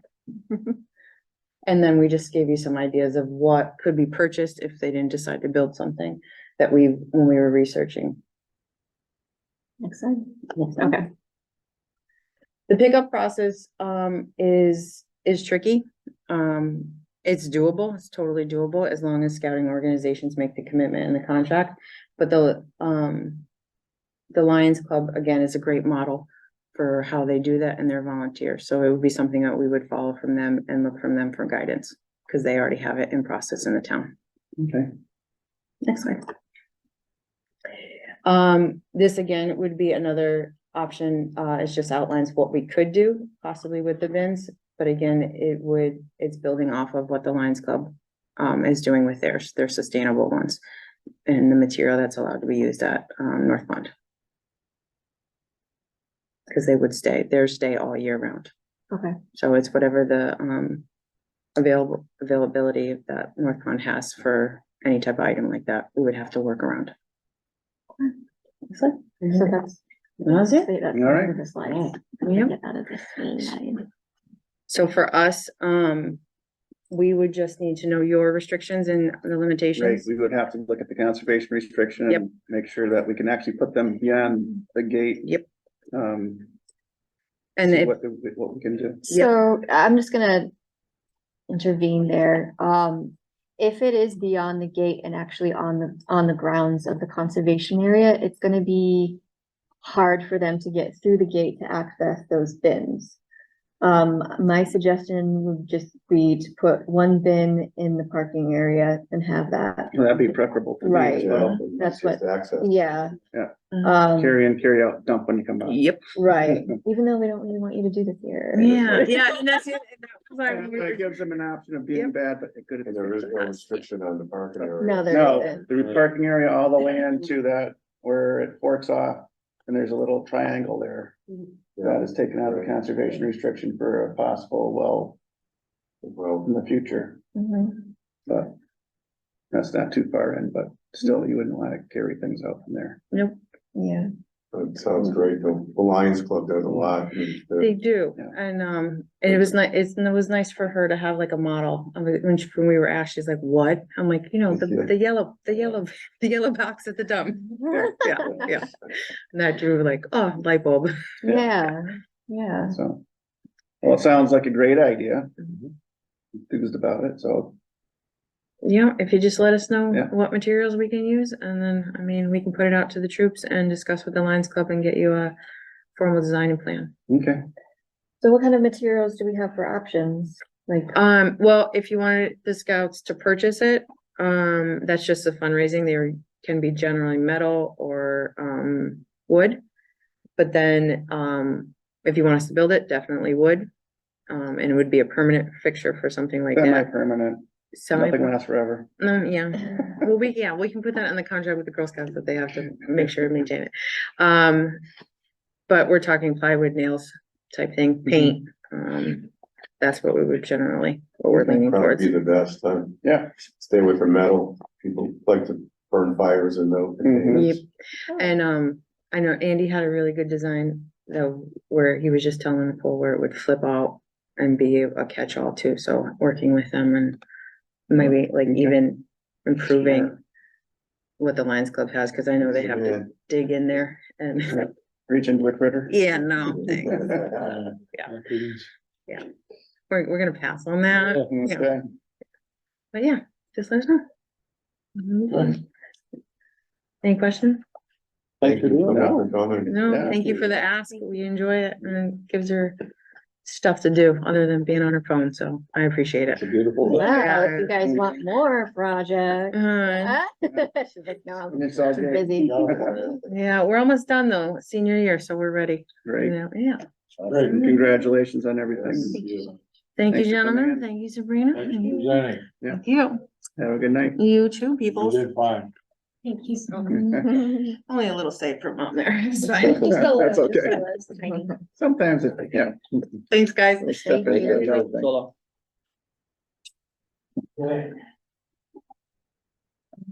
Up to 141 Congamon Road. Yeah, we can get them out of here. We'll skip some of these other things and we'll go to the old business, 141 Congamon Road. We'll discuss order conditions 4 and 7.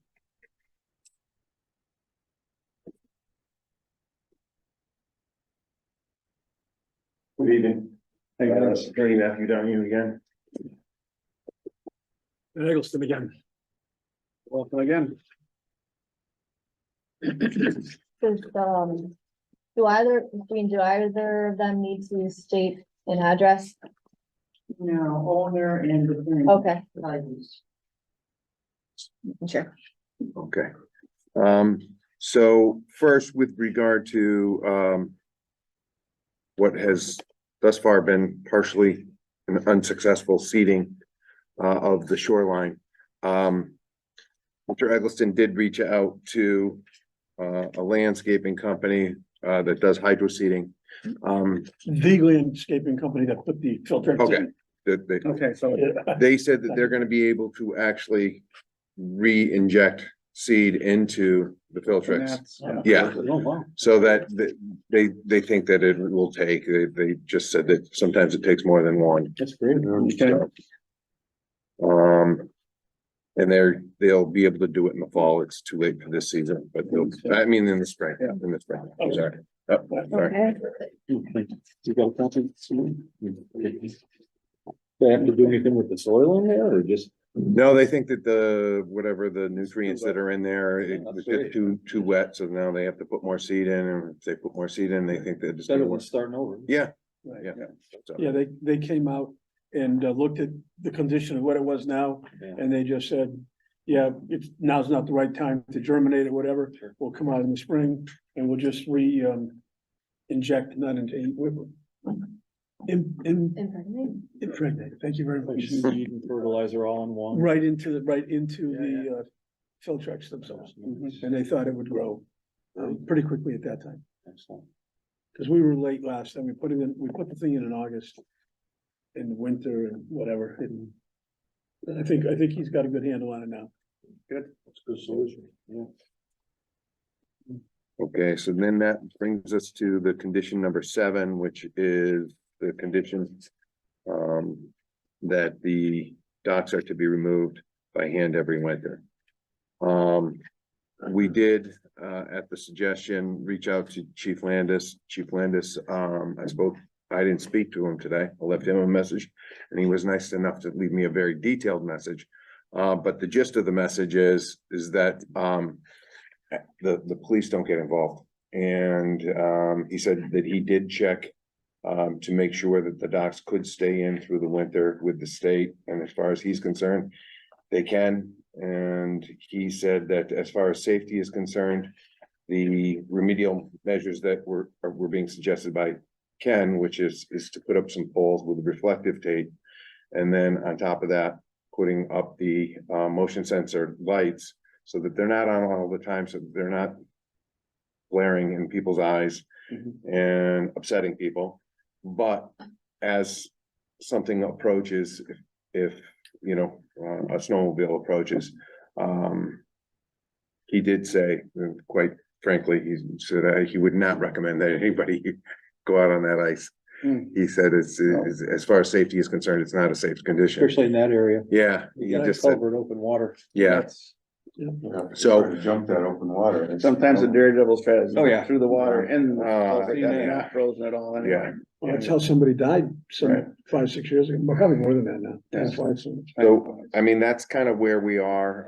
The proposal is to remove those sections of dock that bring us down to the state level. I think which was 1999. Yeah, 1999, just under 20,000 square feet. I spoke to Chief Landis today as well. Oh, did you? You did a very nice job. Did I state what he said? Same Yeah, thing he told okay, me. I was And gonna told me say, When I talked to He him. said that, you know, going out in the lake, you're taking your safety in your own hands Yeah. in the first place. Yeah. And that the docks yeah, are. no bigger of a hazard than falling through the ice in the first place, Take your- you know, so. And no bigger a hazard in the winter than it is in the summer. Yeah. You know, in summertime, docks are out there, There's water there. you still got headlights on a boat or headlights on a snowmobile are better. Than Very headlights much better. than on the Even boat. better than my boat, I know that. So, we are still asking for that condition to be removed so that, I mean, it just comes with such a huge expense and what was actually put in the order of conditions, my personal opinion is you're gonna potentially damage the bank more than it would if you leave them in. It's a burden on this. And it is a condition of your Not a condition. no, it is for people who don't have the chapter 91 license. But LPP. yeah, that's what it is. I'm sorry. That's okay. But we don't fall into this. You know, this is a commercial operation. This is a commercial docks and Chapter 91. and it's regulated by the state. Yeah. So. Looking for motion, Chris? I'll take a motion. Was Consider. there any discussion? Any other The discussion? process. Norm want to say anything or? Well, it's two things. I said my piece last time, and you signed up to remove the docks. But you went out and bought these really heavy sign against. So I'm not gonna change my vote, but LMC did meet last week. And they voted unanimously to recommend to conservation that all the docks still be removed and not give this variance that they're asking for. Chris? It's Dick Yeah. Graham. So I'd like to know what is I don't know if you're the ones that engineered the docks. What is do you know what the weight of the anchors are on there? Because one of our major concerns that we've pointed out is that, concrete weighs roughly only 60% of what it is. If it's a 200-pound block sitting on the ground, it's 60% of that in water. And we have found that even, our 200-pound plus grates that we originally used to use trapezoid anchors, moorings that we actually purchased, and now we actually use for our buoys the cast iron grates that weigh 200, 250 pounds, and those move around in the winter, and they're only ice spars on them. There's not a big surface like a dock has. So you sure that what has been designed to retain them is going to retain them? Because you're perpendicular to the flow of ice. The ice normally will flow, north-south, and your docks are facing east-west. In reply to your question of what do the anchors weigh, they weigh 250 pounds apiece. And Are they concrete? They're metal. They're not concrete. They're coated some kind of, yes, they're heavy metal. They're not concrete. So they're probably cast iron or something like that, coated. Right. And they've got a funny shape to them that they believe has been tested many times in many lakes and rivers and other locations that they're pretty stable and they're going to stay that way. So much so that they will still have to come out and loosen the chains on these docks so that they have a little wiggle room, because they feel the weights are never going to move. And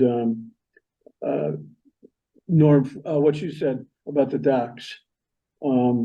These are the original docks. I've never looked at any other kind of docks. These are the original docks that I had looked at purchasing from day one. I can show you that they had a $30,000 deposit on them long before I did a whole lot of other, maybe even before I even came to conservation, because I did it during the time that I was talking to the planning board, never knowing that I had to go to a conservation board after them and a select board after you. So they are the same docks. Just didn't register to me that 62 3 to 5 feet wide docks, 10 feet long, is a lot of dock, especially when I saw them arrive to be installed. Okay, they came on 4 big tractor trailer beds, trucks stacked up 3-4 high, 6 guys taking 12 hours to assemble them and put them in. And they were on the shoreline when they were doing it. To take these, and they were on a beach shoreline. They were at the town beach.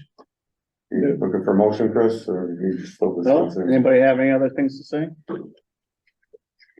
just wanted to make sure Norm got there. Yeah, no, And good. considering environmentally, it'd be better to leave them in, and that is our job, to be environmentally concerned. That's the main thing what we're here for. And, that's the reason this commission is here, to make decisions like this, because sometimes it goes one way, sometimes it goes the other. It's not in stone. So in that respect, I would make the motion that we dissolve the order. It requires the docks to be removed. Is it number 7? Number 7. Number 4 was the vegetation. I'll second the motion. Okay, motion made and seconded. All in favor? Andy? Can I ask, how is it beneficial to leave them in when you don't take the weights out in the winter and you just take the docks? I don't understand how beneficial the legal measure. Habitat, You're not trampling over the. you don't have to Land get and out bring there them out. and drag everything. Right. There's a, So how is it beneficial to not leave all the other docks on the lake end? Well, the state is only allowing them to leave 1999. Because the other- That's, the other docks have feet on the bottom of them, they're not bottom anchored, they're not into the ground. These all float. No, I understand. And we have- I and we take have, these out by putting these in. And we have given exceptions to other people on the lake that have been in environmentally sensitive areas to leave them in so that they didn't mess up anymore. Right. But the condition was there before the Oh, it's chapter on the 91 vote. license. Yeah. So Andy, Leave them in, I. Norm, Nay. Chris, I. Aye. Okay, so that would make it, all but Norm. Good. So that's 1, 2, 3, 4, 5 yay, 1 nay. Okay. So we have a majority. So just for procedural, it says if any time after an order of conditions has been issued, there's a change in the proposed activity. The applicant or must notify, you did in writing of the changes.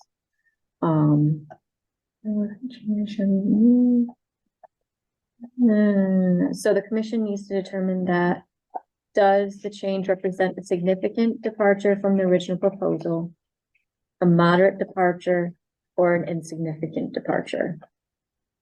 Say it's a beneficial departure as far as conservation is concerned, because it's less impact on a resource area. Beneficial isn't an option. Oh, Significant, moderate, or Yeah, so you guys have this in So- your folders. So it'd be the least amount, then, Yeah. I guess. Yeah. right? So the If it's within the insignificant- guidelines. yeah. So if it's an insignificant change, the person proposing these changes may proceed with work upon written approval from the commission. So we need to give him written approval. Okay. Yeah. Yeah. Okay, so So we that's, just voted. that's the procedure. May I ask a question on that? Mhm. Does this change what has already been recorded to my deed? We're gonna have to record that. That's what I'm thinking. Yeah, I think What- that's why what you you have the give written me- proposal. Change this in your deed. Thank you. I just want to make sure I get something Your chapter formal. 91 license is now what's in place. Right. Yeah. Okay, well, thank you. And number 4, don't forget number 4 is still in place. Oh, no, we, and, Okay, no. you know, this guy tells me he's gonna be right out in the spring, and I'm sure he will. He's already been paid. I would like to, Oh, I thought we were done. we are, but I just want, well, I mean, thank you very much. Yeah. Thank you very much. But I think it's important for me to tell you what docks I'm taking out. Well, that's under chapter 91, right? You don't care. It's under chapter 91. We're gonna get it down to 1999. Well, you're ahead, I think. Yeah. Yeah. Okay. Thank you very much. Appreciate you. your time. Thank you. Thanks for coming. I gotta add my 2 cents on something else if I may. Okay. Wait while you're Listen ahead. to your No, no, lawyer. I hear you. No, it has nothing to do with me. Even worse then. Yeah, exactly. Never have taken my advice. It's never good to talk about anybody else either. Go online and find out if beavers do or do not reuse old dams. And you'll find out you were given wrong information. Have a good evening. Have a good night. So we still have a couple of things. So master plan advisory committee, Norm, you wanna give us an update on that? Yeah, I'm gonna shorten this because of the hour. Thank you. Appreciate it. But Dave Williams was the representative from Conservation to the Master Plan Advisory Committee, and I was the representative from LMC to Master Plan Advisory. And the committee has finished their project, they have resolved. They gave their presentation to the planning board. Congratulations. Yes. 2 years. Nice work. Into the work. Yeah, a lot of A work. lot of work. Nice work. And conservation was given 10 action items, which I'm not gonna go through tonight. But I'm gonna hand them out to you and then, Excellent. and that, there was lead, 10 lead action items, and there was also 29 support action items. Oh, Okay, and then the open space committee, which is gonna come back underneath conservation, they had 3 leads and 13 support, okay? So I'll hand these out to you now, and I'll send something out to you, asking you to prioritize them. And then I'll collect that, and then at the next meeting, we can discuss them and should be able to prioritize at least the 10 action items that we have to lead on. And that will be our way going forward on getting them done. Sounds great. Okay. Thank you. So let me hand those out. Yeah. And, you can see the planning board got 34 action items to get the lead on. The select board's got 18, but you can just go through that on your own. Wow. Very comprehensive. A lot of work on But how many years do we have to get on it. this? Well, we have 20 years. Okay. Okay, the goal was to have it all done by Future 24. Sabrina can do that. Okay. But some of them, as we go through them, some of them are, I think, are really important. Okay. And, should Yeah, come up high on our list. definitely prioritize these. Yeah, okay. So I'll send that out and we'll have that for the next meeting. So Okay. keep it under old business if you would. Okay, old business. Nice work. Good. Good work, Norm. Thank you. Yep. Thank You. Follow Okay, up for- LPP, LPP, I'm Suffield. gonna give you a break on that one too. Old It's about a 15-minute presentation that I'll okay, give you save the that. next one. But it's basically the LPP contract with Suffield has expired. And it's a preparation for the next contract. Okay, Right, next year. Yeah. Yep, So I'll okay, give that to you next time also. okay, right. good. So, invasives, yeah, recently found near Southwick, spotted lanternfly, hydrilla. yes, so, there is an invasive, flying insect called the spotted lanternfly, and an infestation has now been found in Agawam. Let me just bring up the map. Keep it, Nagwa.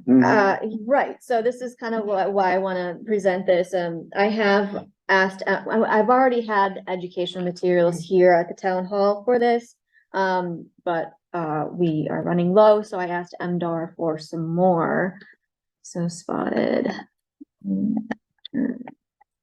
think we've had scares from these guys before. Let me just show you.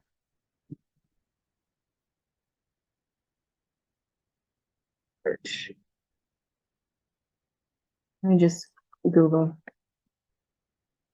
What's their meal of choice?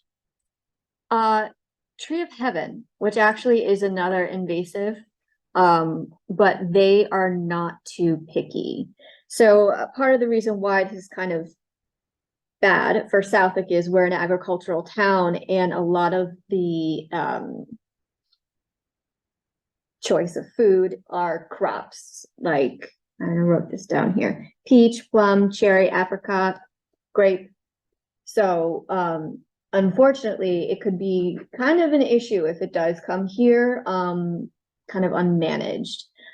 Let me just spot it. Would it like tobacco? I don't think it does, actually. All of that. So let's see if I can actually find something to show you guys as far as it's fact sheet for spotted lantern. Oh, yeah, that's the red bottom on it. Yeah, and let me try to share this for anybody who is zooming and who will watch this in the future. So here's the spotted lanternfly and its different life stages. It's actually pretty cool looking. Here's the adult with the wings open. It's got a very distinctive red wing down here. This is when the wings are closed. It's about an inch, a little less than an inch big. Here is a nymph stage. It kind of looks pretty different from an adult. Some people confuse them with ticks. And then right here is kind of hard to see. This is the egg sac on a tree. But the egg sacs are known to be laid on 175 different species of plants, as well as chairs, tires, and like objects. Any surface. Is it always Any on the surface. bark or do they do it in the branches too, like a gypsy moth? I'm not sure if they do it in the branches. I don't see why they wouldn't. They'll do it on rocks. They'll just, they'll lay their eggs wherever they want Okay. to. There is.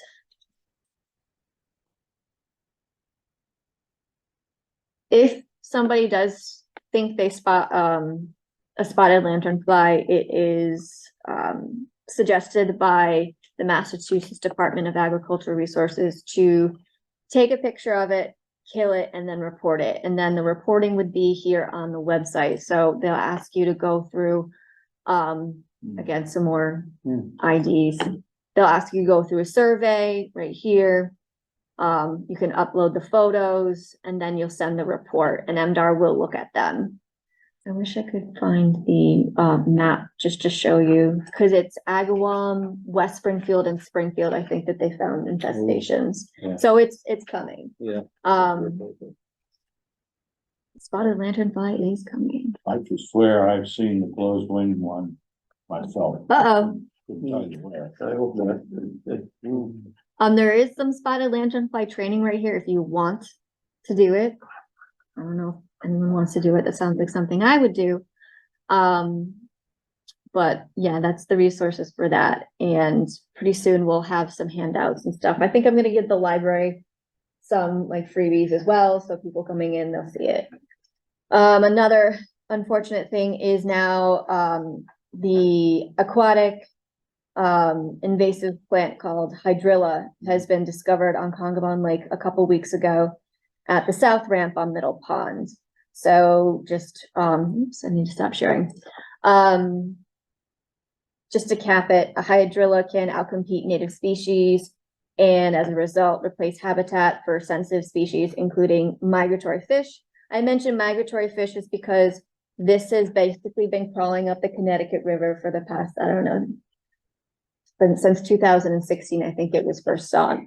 And it's been hanging out over by Six Flags in the Connecticut River.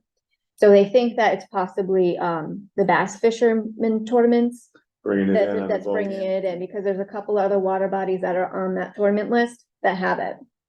So You don't have any boat washing stations we, here. yeah, we don't have any boat washing stations. Unfortunately. We used to have signs. Yeah. You know, I still have one in my shed from To wash your boat. wash your Yeah. boat, your Yeah. propeller, your hull, Yeah. everything. That's when Eurasian milfoil was a problem. Yeah. Because it was being transmitted by. Dragging that stuff. And it into spreads our- the same way and it clogs up. Started Water at like bodies. They used to say it was because they didn't have sewers that they couldn't have the boat washing, but we still don't have sewers on North Pond, do we? But there are mats that you can wash your boat on and a water and like right in the parking lot. Yeah. They put mats down with Oh, yeah. filters on them, so it catches all the debris and lets the water run through. So there are different ways we can look at There are different ways. having, rinsing stations or whatnot. Mhm. The good news is that, the same chemical we treat milfoil with, kills this hydrangea. That's what they think. Yeah. They're still doing However, something. the timing is different. Oh, not early in the season. It's not early, it's later in the season. And there are also certain kinds of fish that eat it as well. Carp. Yeah, carp, and they, so they put in, carp that don't reproduce. Oh, yeah. They don't want You don't want a carp carp taking over. infestation either, so. No, They put yeah, those no. in and they eat it, but that's a more natural solution, but I'm not really sure how effective or anything else about that. Eat it, get fat and die. Looking for motion? Oh, wait, we still have a couple No, other come things. on. No, we I'm don't. killing me here. Yes, we do. So we can probably table, the 28 Noble Steed, we can table that until, I'll ask them what happened. But we do have a request for partial, Partial certificate compliance, last oh, four. yes, partial. Oh. Yep. For Lot 23. lot Tall Pines. 23 Tall Pines. So this is the lot right next to the one that we went And on there's site visit. no house built on it yet? There's no house built Why on it. give the first, the certificate of compliance. They want to get ahead of the game, because No, they're, that's not ahead of the game, it's cheating the game. Have them do the work and then they get the certificate of compliance. so what they're saying is, there's just the sliver out in the western part of the property that has the outer 100-foot buffer area. That whole area is stabilized, and then they have the stormwater basin. Yeah. And then after the stormwater basin, like towards the east, that's where they're going to be putting the house and where the grading is starting. So if you want, you can say no now, or just whatever you guys want. I have pictures if you want to see it. Or is it how is it gonna help will it help them to release it? What's the point of releasing it? Or do they just wanna clean things up, like as far as like legally, or like, what's the point in them asking for it now, or rather when after they build, like? What are the specific compliance issues that they're talking about? And the partial, so Because there's probably a they list. build and they and go, then it spills over into the Yeah. back area, I then. feel more comfortable waiting on it until. Yeah, like, that's what I'm saying, like, is it gonna help, it's not gonna help them by Yeah, releasing help it? them No, right? Right. It'll help them stay out of trouble if they cause a problem. Yeah. That's all I can see. Perhaps So we should see some more progress before we. Yeah. So how should I say it? We reject it, Did not approve. not approve, When previously I've heard repeatedly that we just don't use partial. but this is subdivision. But it's partial just on the lot, it's not Um, partial of the project itself, but this lot hasn't been built on yet, so. So it's still partial compared It's to the partial project. for Yeah. specific Compared to the work. project, Right. yeah, That's exactly. what I That's keep exactly hearing, right. individuals from North The Pond. project Right. hasn't So Ask been, for give partial, out and of it's it, like, yeah. no, Correct. finish up, and get the whole thing. Got it. There's still too much room for a mess. Yeah, so you're, and I don't see how it's gonna help them out anyway, even if we give it to them. so you're not approving because the building, basically, because the project hasn't been complete, so come back when the project is They complete. come in with the as-built plans, so, you know, certificate of compliance, the partial certificate of compliance. That's new. You wanna, do you vote on that? Okay, I'll take a motion. I'll make a motion to say no. Hold on. Do I have a second? I'll second. All in favor? Kevin, I. Chris, I, Norm, Aye. Dennis, I.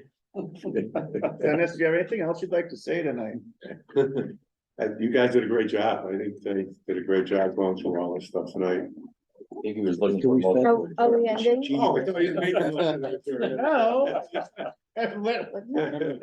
We'll talk. Dennis, would you like to say anything else tonight? Sign That we all. Trying to make the motion. No. Okay, second, That was great. all in favor? Aye. Aye, goodbye. I like that. It's informative. Good, good. All right, ending meeting for all. It is now 9:15 p.m.